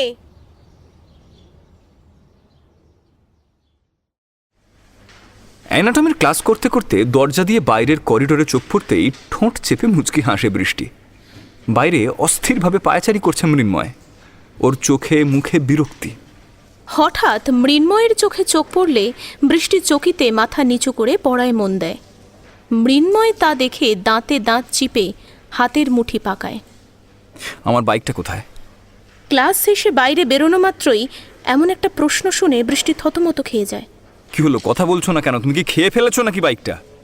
মানে বাইক কি কোনো খাওয়ার জিনিস? কই, আমি তো জানতাম না। বৃষ্টি চোখ উল্টায়। অবস্থা বেগতিক দেখেও সেখান থেকে তাড়াতাড়ি চলে যায়। তুমি কি বাংলা কথা বোঝো না নাকি শুনতে পাও না, কোনটা? ভ্রু কুচকে হালকা হেসে বৃষ্টি মুখ ঘুরিয়ে সোজা হাঁটতে থাকে, কোনো উত্তর দেয় না। বৃষ্টি! মৃন্ময় চাপা গলায় ডেকে উঠলেও বৃষ্টি পাত্তা দেয় না। আরে কি হলো? কতক্ষণ আর এইভাবে আমার পিছু পিছু আসবে? আমি ওয়াশরুমে যাব, তুমিও কি আমার সাথে লেডিস ওয়াশরুমে ঢুকবে নাকি? বৃষ্টি বুকে দুহাত ভাঁজ করে ঘুরে দাঁড়ায়। ওর চোখ দুটো হাসছে। দরকার পড়লে ঢুকবো, কিন্তু তুমি আগে বলো আমার বাইকটা কোথায়? বৃষ্টি কয়েক পা এগিয়ে মৃন্ময়ের মুখোমুখি দাঁড়ায়। সোজা সুজি এসে ওর চোখে চোখ রাখে। যদি না বলি কি করবে তুমি?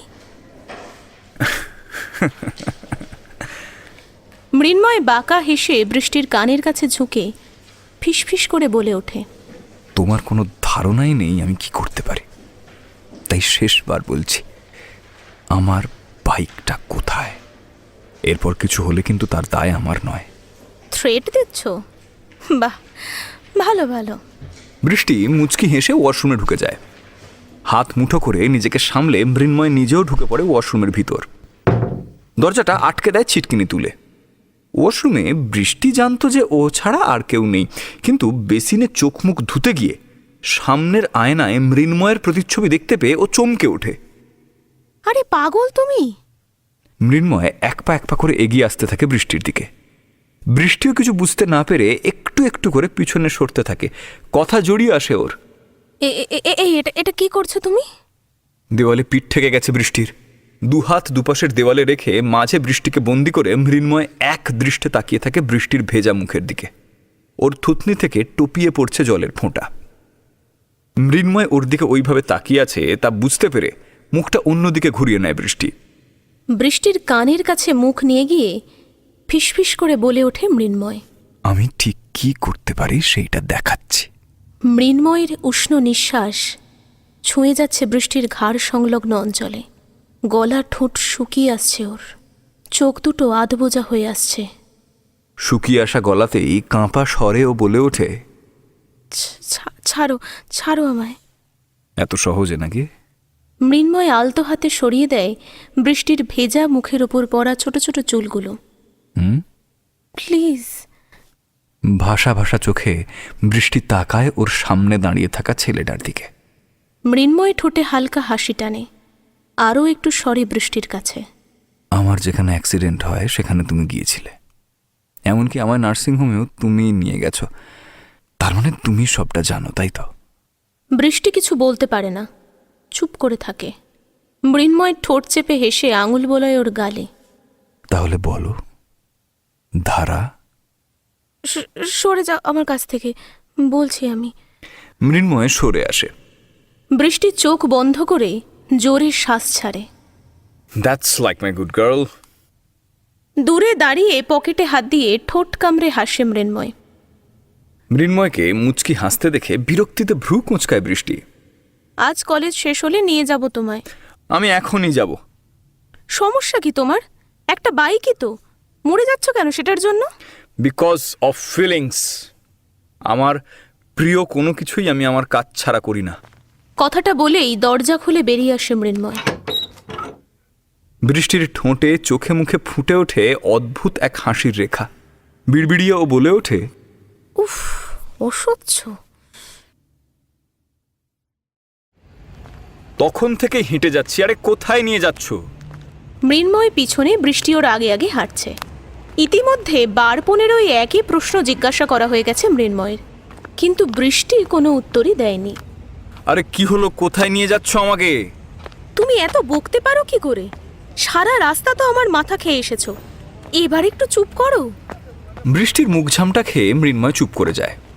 কলেজ থেকে এই জায়গাটা মিনিট 25-এর দূরত্বে, আর সেদিনের অ্যাক্সিডেন্ট স্পট থেকে একদম কাছে। সেদিন ওই বৃষ্টি ভেজা রাতে মৃন্ময়ের সাথে সাথে ওর প্রিয় বাইকটাকেও রিপেয়ারিংয়ে পাঠিয়েছিল বৃষ্টি, আর এই সবই হয়েছিল মৃন্ময়ের অজান্তে। দাদা, সেদিন রাতে যে বাইকটা দিয়ে গেছিলাম ওটা হয়ে গেছে? বৃষ্টি একটা এক কামরার দোকানের ভিতরে ঢোকে। মৃন্ময় ভ্রু কুঁচকে ভালো করে চারদিক চেয়েও নিজের বাইকটা দেখতে পায় না। আমার বাইকটা কোথায়? ওইটা আমাদের গ্যারেজে আছে, আমি নিয়ে আসতে বলে দিয়েছি। লোকটার কথা শুনে মৃন্ময় মাথা নেড়ে মুখ গম্ভীর করে দাঁড়ায়।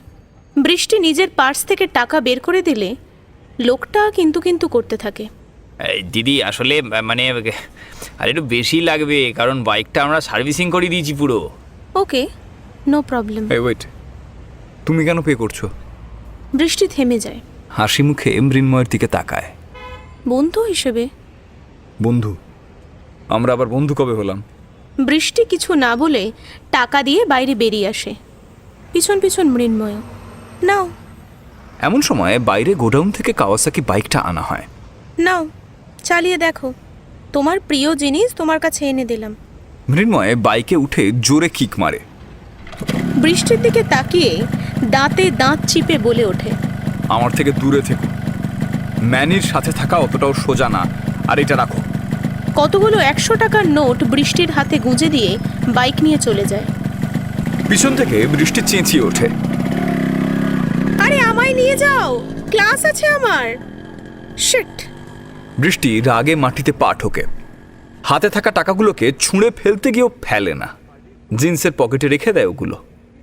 মৃন্ময়ের বলে যাওয়া শেষ কথাটা মনে পড়তেই কয়েকটা হালকা হাসির রেখা ফুটে ওঠে বৃষ্টির ঠোঁটে। ম্যানি নয়, মৃন্ময় আমার বন্ধু, আর তুমি যতই অস্বীকার করো, বন্ধু আমরা হয়েই গেছি। আর যদি না হই তাহলে তোমার মতো করেই না হয় বন্ধুত্বটা আদায় করে নেব। হঠাৎ বৃষ্টির মুখটা ম্লান হয়ে আসে। আমার পুরনো কথা ভাবা বারণ, কিন্তু তাও আজ একটা পুরনো স্মৃতি মনে পড়ে যাচ্ছে, কিন্তু তার প্রভাব কিছুতেই আমাকে আঘাত দিতে পারবে না আর। ঠোঁট কামড়ে ধরে বৃষ্টি, ধীরে ধীরে এগিয়ে যেতে থাকে সামনের দিকে।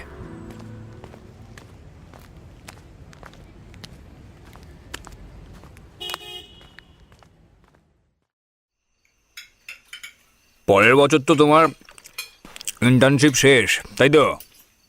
কাঁটা চামচ দিয়ে গার্লিক চিকেনের টুকরোটা মুখে পুরলেন প্রবোধবাবু। ডাইনিংয়ে ডিনারে উপস্থিত সবাই ওর মুখ চাওয়াচাওয়ি করলেও প্রশ্নটা ঠিক কাকে করা হচ্ছে তা সহজেই আন্দাজ করতে পারছে ওরা। খেতে খেতেই ছোট্ট কথায় জবাব দিল মৃন্ময়। এরপরে কি করবে কিছু ভেবেছো? নিজের গাম্ভীর্য বজায় রেখে তীক্ষ্ণ দৃষ্টিতে ছোট ছেলের দিকে তাকান প্রবোধবাবু, যেন অন্য কিছু একটা শোনার ইচ্ছা প্রকাশ করছেন। এমডি করবো মেডিসিনে। মুখ না তুলেই উত্তর দেয় মৃন্ময়। এমবিবিএস তো করছো, শখ মেটেনি এখনো ডাক্তারি পড়ার? একটা তাচ্ছিল্য সুলভ হাসি হাসেন প্রবোধবাবু। মৃন্ময়ের খাওয়ার গতি কমে আসে কথাটা শুনে। সবাই অবাক হয়ে ওনার দিকে তাকায়। অভ্র পাশ থেকে চাপা স্বরে বলে ওঠে, বাবা, কি বলছো এসব তুমি এখানে? আমি তোমার ভাইয়ের সঙ্গে কথা বলছি, তোমার সঙ্গে নয়। গম্ভীর গলায় কথাগুলো বললে অভ্র মুখ ঘুরিয়ে নেয় বাবার দিক থেকে। রাগে দুহাতের আঙুল মটকাতে থাকেও। মৃন্ময় তাকায় বাবার দিকে। উনি তখন নিজের মতো খেয়ে চলেছেন। তুমি কি বলতে চাইছো একটু স্পষ্ট করে বলবে? বেশ শান্ত স্বরেই কথাগুলো বলে ওঠেও। আমারও তো বয়স হচ্ছে, এত খাটাখাটনি আমার শরীরে দেয় না। একটু থামেন উনি। প্রবোধবাবু সোজাসুজি তাকান ছেলের দিকে। তোমার দাদা তো ব্যবসার হালটা আগেই ধরেছে, এবার তার সাথে না হয় তুমিও যোগ দাও। হাতের চামচটা ঠক করে প্লেটের ওপর রাখে মৃন্ময়। আমি তোমার সোনার কারবার দেখার জন্য নিশ্চয়ই ডাক্তারি পড়িনি। আচ্ছা, তার মানে তুমি বলতে চাইছো আমার ব্যবসা তুমি দেখবে না, তাই তো? বলতে চাইছি নয়, বলছি। তোমার ওই ব্যবসায় আমার বিন্দুমাত্র ইন্টারেস্ট নেই। রাগে মৃন্ময়ের চোখ মুখ বদলে যায়। তার মানে তুমি এমডি করবে? আবারও সেই তীক্ষ্ণ ক্রূর দৃষ্টি। মৃন্ময় সেই দৃষ্টিকে এড়িয়েই চোখে চোখ রাখে। ওর গম্ভীরতা বুঝিয়ে দেয় নিজের সিদ্ধান্তে ও অনড়। ওকে, আমি তোমার ভিসা পাসপোর্ট সমস্ত কিছু করিয়ে দিচ্ছি, তুমি ক্যালিফোর্নিয়া যাও, কেমন? কপালে কয়েকটা ভাঁজ পড়ে মৃন্ময়ের। চোখ দুটো সরু হয়ে আসে, ভ্রু দুটো কুঁচকে উঠে সেকেন্ড কয়েক আগের বলা কথাটা বোঝার চেষ্টা করেও, কিন্তু পারে না। শেষমেশ প্রশ্নটা করেই ফেলে। মানে? একটা কিছুর আশঙ্কা করতে পারেন রমলা দেবী। তিনি এবার শাসনের সুরে বলে ওঠেন, আহ, কি শুরু করেছো তোমরা খেতে বসে? এসব নিয়ে পরে আলোচনা করো। মা, সবকিছু পরে আলোচনা করে হয় না। বাবা কি বলতে চাইছে সেটা আমার স্পষ্ট করে জানাটা দরকার। মৃন্ময়ের গলার স্বর শান্ত অথচ গম্ভীর। তুমি যখন এমডি করতেই চাইছো, তখন আমি চাই তুমি ফরেন থেকে এমডি করো। অনেক ভালো হসপিটাল আছে ওখানে, আর আমাদের অনেক ফরেন ক্লায়েন্টও আছে। আশা করি তোমার কোনো প্রবলেম হবে না। কথাটা শুনে সবাই থম মেরে যায়। মৃন্ময়ের মাথার ভিতরটা কেমন ফাঁকা হয়ে যায় কিছুক্ষণের জন্য। মাথা ভোঁ ভোঁ করতে থাকে। কথাগুলোর অর্থ বুঝতে মিনিট কয়েক সময় লাগে ওর, কিন্তু তারপরই রাগে চোয়াল শক্ত হয়ে ওঠে। শরীরী ভাষা বদলে যায় ওর। গলার শিরাগুলো ফুলে স্পষ্ট হয়ে ওঠে। হাতের সমস্ত শক্তি দিয়ে সামনে থাকা প্লেটটা ঠেলে সরিয়ে দিয়ে উঠে দাঁড়ায় ও। চিৎকার করে বলে ওঠে, কি ভাবো তুমি নিজেকে? সবকিছু তোমার ইচ্ছেতে হবে? তুমি চাইলেই আমাকে সেই কাজটা করতে হবে না, কখনো না। আমি এমডি করব, কিন্তু ফরেন থেকে নয়, এই শহরে থেকেই। এতক্ষণ শান্ত হয়ে বসে থাকা প্রবোধবাবুও যেন কেমন বদলে যান। উঠে দাঁড়িয়ে উনিও চাপা গলায় গর্জন করে ওঠেন, আমার ব্যবসা দেখবে না, আমার কথা মতো ফরেনেও যাবে না, তাহলে শুনে রাখো, তোমার এমডি পড়ার জন্য টাকা আমি খরচ করব না। আলতো হাসে মৃন্ময়। সবাই অবাক হলেও এই কথাটা শুনে ও একটুও অবাক হয় না, বরং গম্ভীর তীক্ষ্ণ স্বরেই বলে ওঠে, বেশ, করতে হবে না খরচ। আমি ইন্টার্নশিপ করে যে অ্যামাউন্ট পাই তাতেই আমি আমার পড়ার খরচ চালাতে পারবো। নিজের কথা শেষ করেই ও উঠে চলে যায় দোতলায় নিজের ঘরের দিকে। পিছন থেকে রমলা দেবী ভেজা গলায় ডেকে ওঠেন, রূপ, যাস না বাবা, খেয়ে যা, মায়ের কথা শোন, এইভাবে খাবার ফেলে উঠে যেতে নেই। অনেক খেয়ে নিয়েছি মা, আমার পেট ভরে গেছে। মুখ না ঘুরিয়ে দাঁতে দাঁত চিপে উপর থেকেই কথাগুলো বলে নিজের ঘরে গিয়ে দরজা বন্ধ করে দেয় মৃন্ময়। ইন্দিরা ওকে ডেকে ওঠে, রূপ, রূপ, ছেড়ে দাও ইন্দু, ওকে ডেকে আর কোনো লাভ নেই। ও তোমার ছেলে। নিজের স্বামীর দিকে তাকিয়ে এবার ফুঁসে ওঠেন রমলা দেবী। এসব কথা বলতে তোমার মুখে একটুও বাঁধলো না? এতটা চক্ষুষ হলো তোমার? ছেলেটা এতদিন পরে আমাদের সাথে খেতে বসলো, তার মুখের ওপর খাবারটা এভাবে কেড়ে নিলে? প্রবোধবাবু তীক্ষ্ণ দৃষ্টিতে তাকিয়েছিলেন মৃন্ময়ের যাওয়ার দিকে। স্ত্রীর কথা শুনে ওনার মুখের দিকে একবার তাকিয়েই উনি চলে যান নিজের স্টাডি রুমের দিকে। নিরুত্তর স্বামীর দিকে একভাবে কিছুক্ষণ তাকিয়ে থেকে সামনের চেয়ারটায় বসে পড়েন রমলা দেবী। চোখ দিয়ে জল গড়িয়ে পড়ছে ওনার।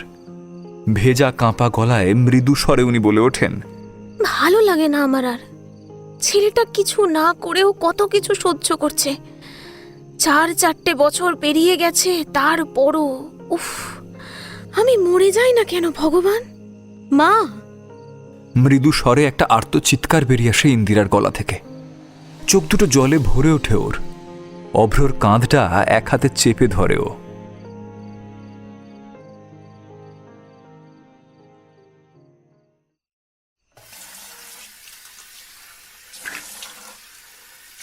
চোখে মুখে ভালো করে জল দিয়ে বেসিনের সামনে লাগানো আয়নায় ফুটে ওঠা নিজেরই প্রতিচ্ছবির দিকে একদৃষ্টে তাকিয়ে থাকে মৃন্ময়। বাইরে শান্ত দেখালেও ভিতরে ভিতরে ওর মনটা আজ প্রচণ্ড অস্থির। বৃষ্টিকে ছেড়ে ফরেনে পড়তে যাওয়ার কথা ও ভাবতেই পারে না। কি করে থাকবে ও বৃষ্টিকে ছেড়ে? এ ভাবনা ওর স্বপ্নাতীত। ওকে ছেড়ে ও দূরে গিয়ে থাকবে, এ কথাগুলো ভাবতেই ওর শরীরটা কেমন ভারী হয়ে আসে, অস্বস্তি শুরু হয়। বাথরুমের দরজা খুলে ধীর পায়ে হেঁটে বিছানার কোণে জড়সড় হয়ে বসে পড়ে মৃন্ময়। বৃষ্টিকে ছেড়ে দূরে থাকার কথা ভাবলেও এখন চারপাশটা কেমন অন্ধকার লাগে। একটা শূন্যতা ক্রমশ গ্রাস করতে থাকে ওকে। হালকা হাসি ফুটে ওঠে মৃন্ময়ের ঠোঁটের কোণে। মেয়েটা এই কমাসে কেমন যেন অভ্যেসে দাঁড়িয়ে গেছে। বিছানার উপর ফোনটা উল্টো করে রাখা ছিল, সেটা তুলে নিয়ে বৃষ্টিকে কল করে ও ফোনটা কানে ধরে। কয়েক সেকেন্ড রিং হওয়ার পর ওপাশ থেকে রিসিভ হয় ফোনটা। উচ্ছ্বসিত গলায় বৃষ্টি বলে ওঠে, মৃন্ময় ফিক করে হেসে ফেলে, কিন্তু কোনো উত্তর দিতে পারে না। উল্টে ওর চোখটা জলে ভরে আসে। মেয়েটা কদিন ধরে ওকে বন্ধু, বাড়ি এই সমস্ত কিছু বলে ডেকে চলেছে, কিন্তু নিজের অভিমানকে গুরুত্ব দিতে গিয়ে ও সব ডাক যেন ও শুনেও শোনেনি। কিন্তু আজ যেন এই ডাকটাই ওর ভিতরে গিয়ে লাগলো, একদম হৃদয়ের গভীরে। কেউ তোকে বিশ্বাস করে, কারোর মনে নিজের জন্য একটু হলেও তো জায়গা আছে, ভালোবাসা আছে ওর জন্য। মৃন্ময়? ওপাশ থেকে আসা শান্ত মেয়েলি ডাকে ঘোর ভাঙে মৃন্ময়ের। অনেক কথা বলতে চাইছে, কিন্তু সব যেন গলার কাছে এসে দলা পাকিয়ে যাচ্ছে বারবার। বলতে চেয়েও বলতে পারছে না কিছুই। কথা বলছো না কেন তুমি? কি হয়েছে? বৃষ্টির প্রতিটা কথায় উদ্বেগ ঝরে পড়ছে, তাও মৃন্ময় চুপ। বৃষ্টি ভালো করে শোনার চেষ্টা করে, কিন্তু গভীর কতগুলো দীর্ঘশ্বাস ছাড়া আর কিছুই ও শুনতে পায় না। আমি তোমায় ডিস্টার্ব করছি খুব, তাই না? রেখে দেবো ফোনটা? না না। বৃষ্টির কাতর কণ্ঠস্বরে মৃন্ময় আটকে আটকে বলে ওঠে, এইভাবেই থাকো না, আমার খুব ভালো লাগছে। মন খারাপ? ফোনের ওপার থেকে বৃষ্টি মৃদু হাসে। কি হয়েছে আমার বাড়ির? প্রশ্নটা শুনে কিছুক্ষণ আগের ঘটনা মনে পড়ে যায় ওর। যন্ত্রণায় কুঁকড়ে ওঠে ওর মুখ। কি হয়েছে? কিছু না, আমি রাখছি এখন। বৃষ্টিকে আর কিছু বলতে না দিয়েই ফোন কেটে দেয় মৃন্ময়। এই রকম কাণ্ডে কেমন যেন থতমত খেয়ে যায় মেয়েটা। ভ্রু দুটো কুঁচকে ওঠে ওর। ফোনটা পাশে রেখে চাদর মুড়ি দিয়ে গুটিসুটি মেরে শুয়ে পড়ে মৃন্ময়। আলোটা নেভাতে ইচ্ছা করে না ওর আর। এত আঘাত, যন্ত্রণার অন্ধকূপে এই আলোটা যেন বড্ড দরকার ওর। হোক না কৃত্রিম, তাও।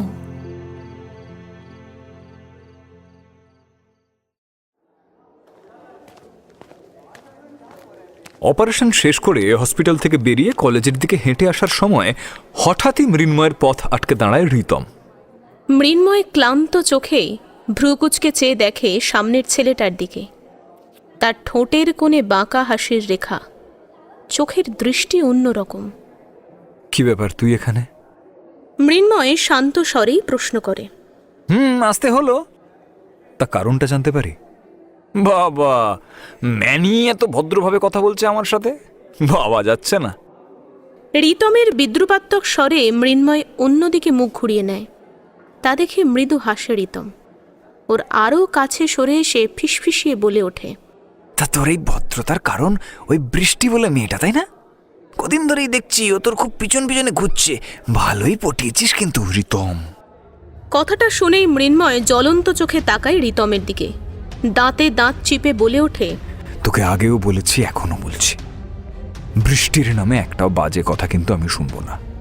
না মানে তোর এই ম্যানি থেকে মৃন্ময় হয়ে ওঠার চেষ্টাটা বেশ ভালো লাগছে, কিন্তু মনে হচ্ছে না তুই পারবি। রিতমের গলায় আবার সেই তাচ্ছিল্যের সুর। মৃন্ময় নিজেকে সামলাতে চেষ্টা করে। তীক্ষ্ণ গলায় কেটে কেটে বলে ওঠে, আমি কি পারি আর কি পারি না সেটা সময় এলে ঠিক বুঝে যাবি। এখন আমার রাস্তা ছাড়। মৃন্ময় কথাটা বলে রিতমকে পেরিয়ে সামনে দুপা এগোতেই পিছন থেকে শুনতে পায়, সেই তো, তুই কি পারিস আর কি পারিস না। বৃষ্টিকেও আই থিঙ্ক এই জিনিসটা বুঝিয়ে দিয়েছিস, তাই না রে? চকিতে ঘুরে দাঁড়ায় মৃন্ময়। অবাক চোখে চায় রিতমের মুখের দিকে। একটু আগে বলা কথাটার মানে বুঝতেও অক্ষম ও। বুঝলি না তো? রিতমের ঠোঁটে অর্থপূর্ণ হাসি। চাপা গলায় মৃদু স্বরে মৃন্ময়ের দিকে খানিক ঝুঁকে বলে ওঠেও, ফাঁকা ওয়াশরুম, তাও আবার ভিতর থেকে লকড, শুধু তোরা দুজন সেখানে বন্দি। মেয়েটা মজা পেয়েছে তো? না পেলে বলিস, আমি তো আছি সার্ভিস দেওয়ার জন্য। Ritam, don't cross your limit. Mrinmoy চেপে ধরে রিতমের শার্টের কলার। ওর চোখ জ্বলছে।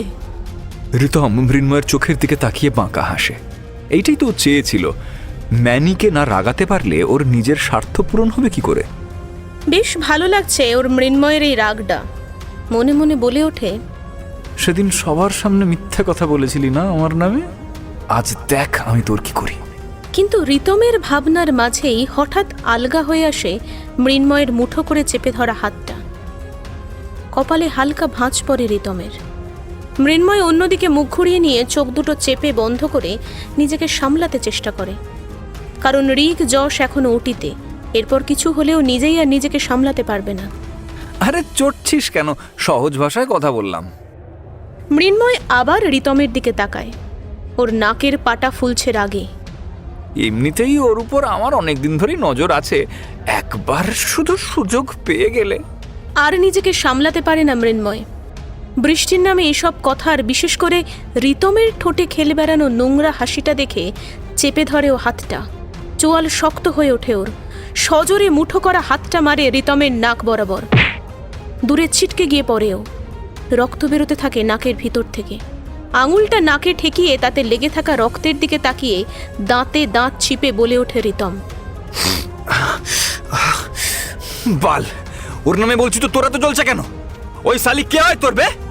কথাটা শুনে মৃন্ময় দ্রুত এগিয়ে এসে রিতমের কলার চেপে ধরে চাগিয়ে টেনে উপরে তুলে এলোপাথারি মারতে থাকে। কিন্তু নিজেকে বাঁচানোর জন্য কোনো রকম ডিফেন্স করে না রিতম। পরিবর্তে ওর ঠুঁটে ফুটে ওঠে এক ক্রূঢ় হাসি, কারণ ও এইটাই চেয়েছিল। মৃন্ময়, কি করছো? ছাড়ো। বৃষ্টি ছুটে এসে মৃন্ময়কে সরিয়ে দিতে চাইলে ও ঝটকা দিয়ে সরিয়ে দেয় মেয়েটাকে। আরে মরে যাবে ও, ছেড়ে দাও। মরুক, ও মরে যাক। রিতমকে মাটিতে ফেলে মারতে মারতেই বলে মৃন্ময়। হাঁপিয়ে উঠছে ও নিজেও। চারপাশে জমে থাকা ভিড়ের দিকে একবার চোখ বুলিয়ে মৃন্ময়কে থামাতে জোর গলায় বৃষ্টি বলে ওঠে, তুমি হয়তো গভর্নিং বডির দেওয়া লাস্ট ওয়ার্নিং এর কথা ভুলে গেছো মৃন্ময়। কথাটা শুনে মুহূর্তে থেমে যায় মৃন্ময়, শান্ত হয়ে যায়। বৃষ্টির দিকে একবার তাকিয়ে মাটিতে পড়ে থাকা রিতমের দিকে ও তাকায়। তখন নাক আর ঠোঁটের কোণ থেকে রক্ত বের হচ্ছে ওর। যন্ত্রণায় মুখ কুঁচকে গেলেও ঠোঁটের কোণে লেগে রয়েছে আলতো হাসির রেখা।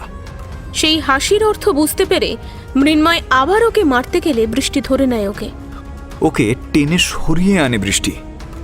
সরে এসো, শান্ত হও, শান্ত। বৃষ্টি সবার সামনেই এক হাতে জড়িয়ে ধরে ওকে, আলতো করে পিঠে হাত বোলাতে থাকে। মৃন্ময়ও জাপটে ধরে বৃষ্টিকে। নিজেকে শান্ত করতে ঘন ঘন নিঃশ্বাস ছাড়েও। বৃষ্টি অনুভব করতে পারছে ছেলেটার অবস্থা। এমন সময় ভিড়ের মধ্যে থেকে একটা মেয়ে বলে ওঠে, বাবা, এখানেই গরম করতে শুরু করেছিস একে অপরকে? কথাটা কে বলল সেটা দেখার জন্য দুজনেই দুজনকে ছেড়ে একটু সরে দাঁড়ায়। ভিড়ের মধ্যে মেয়েটাকে খোঁজার চেষ্টা করে। এমন সময় মেয়েটাকে খুঁজে পেয়ে মৃন্ময় আবার ফুঁসে ওঠে।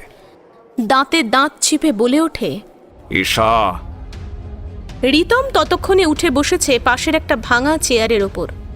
এশাকে দেখতে পেয়ে আর এশার বলা কথাটা শুনে নিজের যন্ত্রণা ভুলে গিয়ে একটা বাঁকা হাসি খেলে যায় ওর ঠোঁটে।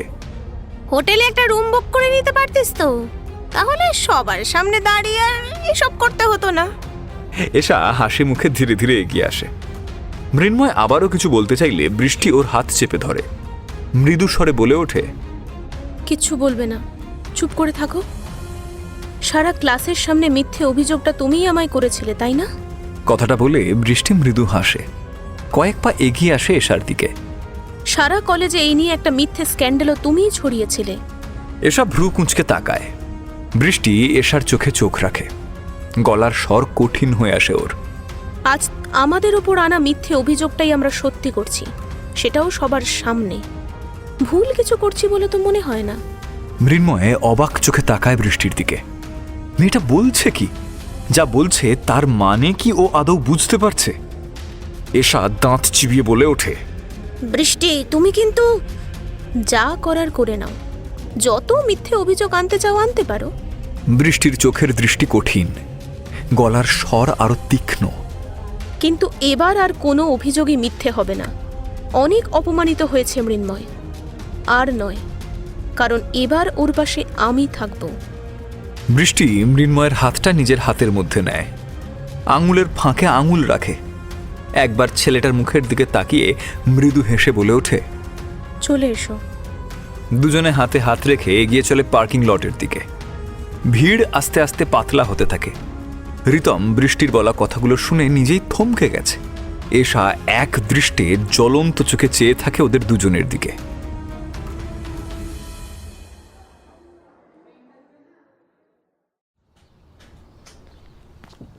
বৃষ্টি দুহাতে দুটো ঘটি গরম নিয়ে এগিয়ে গেল ঝিলের ধারে সিমেন্ট বাঁধানো বেঞ্চের এক কোণে বসে থাকা মৃন্ময়ের দিকে। রিকের সাথে ফোনে কথা বলতে বলতেই হঠাৎই ওর চোখ যায় দূর থেকে হেঁটে আসা বৃষ্টির দিকে। মেয়েটার মুখের মধ্যে যেন বারবার কোনো একটা প্রশ্নের উত্তর খুঁজছে ও। তুই রাখ, আমি বাড়ি ফিরে ফোন করছি। মৃন্ময় ফোন কেটে পকেটে ঢুকিয়ে রাখে ফোনটা। বৃষ্টি একটা ঠোঙা মৃন্ময়ের দিকে এগিয়ে দেয়। কথা হলো? মৃন্ময় হালকা হেসে মাথা নেড়ে হ্যাঁ জানায়। বৃষ্টি মৃন্ময়কে ঠোঙার দিকে একভাবে ভ্রু কুঁচকে তাকিয়ে থাকতে দেখে মুচকি হেসে বলে ওঠে, খাও তো এসব। ছোটবেলায় খেতাম, তারপর হঠাৎ করেই সব কেমন যেন হয়ে গেল। হাজার বারণ, নিষেধ। একটা ম্লান হাসি খেলে যায় মৃন্ময়ের ঠোঁটের কোণে। আজ আবার বহু বছর পর। বৃষ্টি কিছু বলে না। দুজনেই আনমনে তাকিয়ে থাকে সামনের বড় ঝিলটার অগভীর জলের দিকে। সেখানে সারি সারি পদ্মপাতার ভিড়। সরি। বৃষ্টি ভ্রু কুঁচকে মৃন্ময়ের দিকে তাকাতেই মৃন্ময় ওর দিক থেকে মুখটা ঘুরিয়ে নেয়। এটা কেন বলছো? আমার জন্য তোমার কতগুলো ক্লাস মিস হচ্ছে, অথচ আমি তোমাকে স্বার্থপরের মতো আটকেই রেখেছি এখানে। মুখ অন্যদিকে ঘুরিয়েই কথাটা বলে মৃন্ময়। একদম ভালো লাগা হচ্ছে না আমার। হে, এসব কি বলছো? আমি নিজে থেকেই এখানে এসেছি। তোমার সাথে আমি রয়েছিও নিজে থেকে। এখানে কেউ আমাকে জোর করে ধরে রাখেনি। বৃষ্টি ভ্রু কুঁচকে আলতো করে হাসে। তাহলে আবার এসব কথা আসছে কেন? মৃন্ময় চুপ করে থাকে। বৃষ্টি কিছুক্ষণ ওর দিকে একভাবে তাকিয়ে থেকে চোখ সরিয়ে নেয়।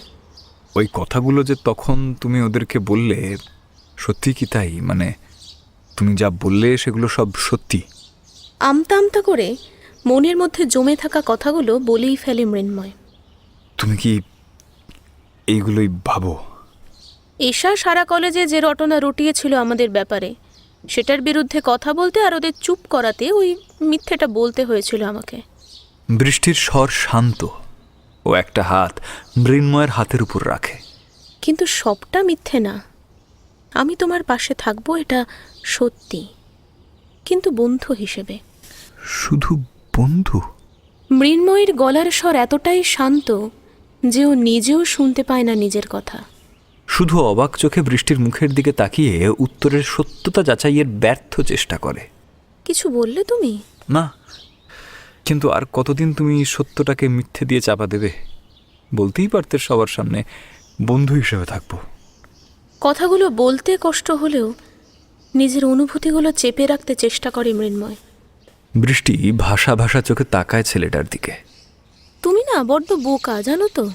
মৃন্ময় হেসে ফেলে বৃষ্টির কথায়।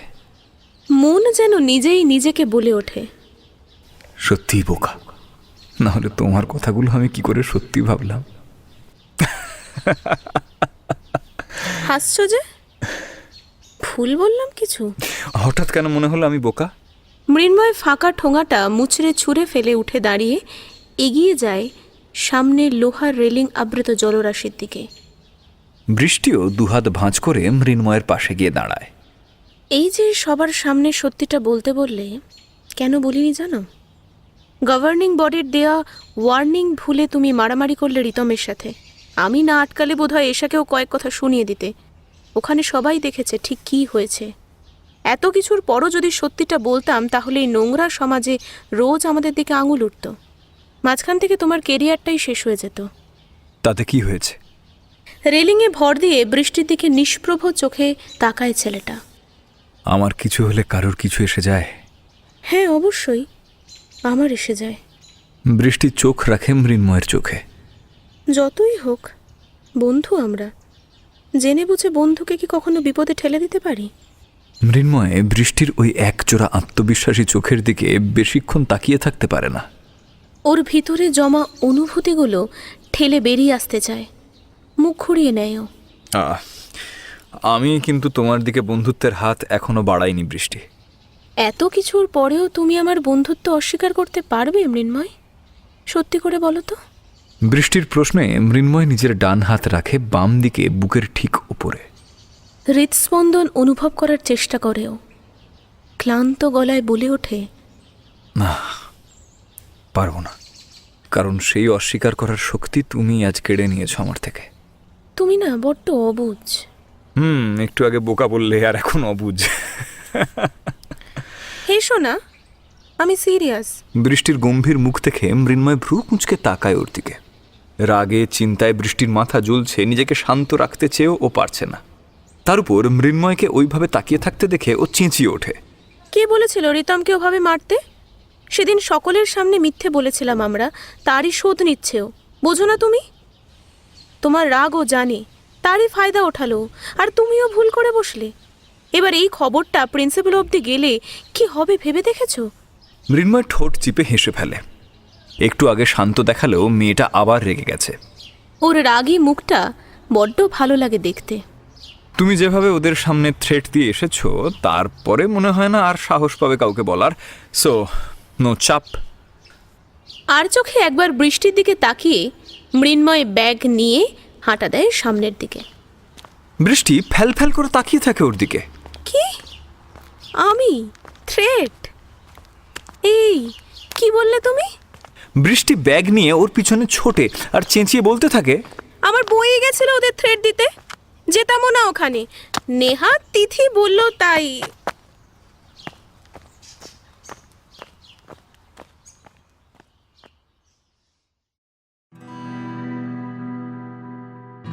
গল্পের পরবর্তী পর্ব শোনার জন্য সাবস্ক্রাইব করুন দ্য ডার্ক হর্সেস চ্যানেলটি। আর এইরকমই আরও অনেক গল্পের নোটিফিকেশন পেতে বেল আইকনটা টিপতে ভুল করবেন না কিন্তু। আর গল্পটি শুনে আপনার কেমন লাগলো সেই মতামতটা কমেন্ট বক্সে জানান আমাদের।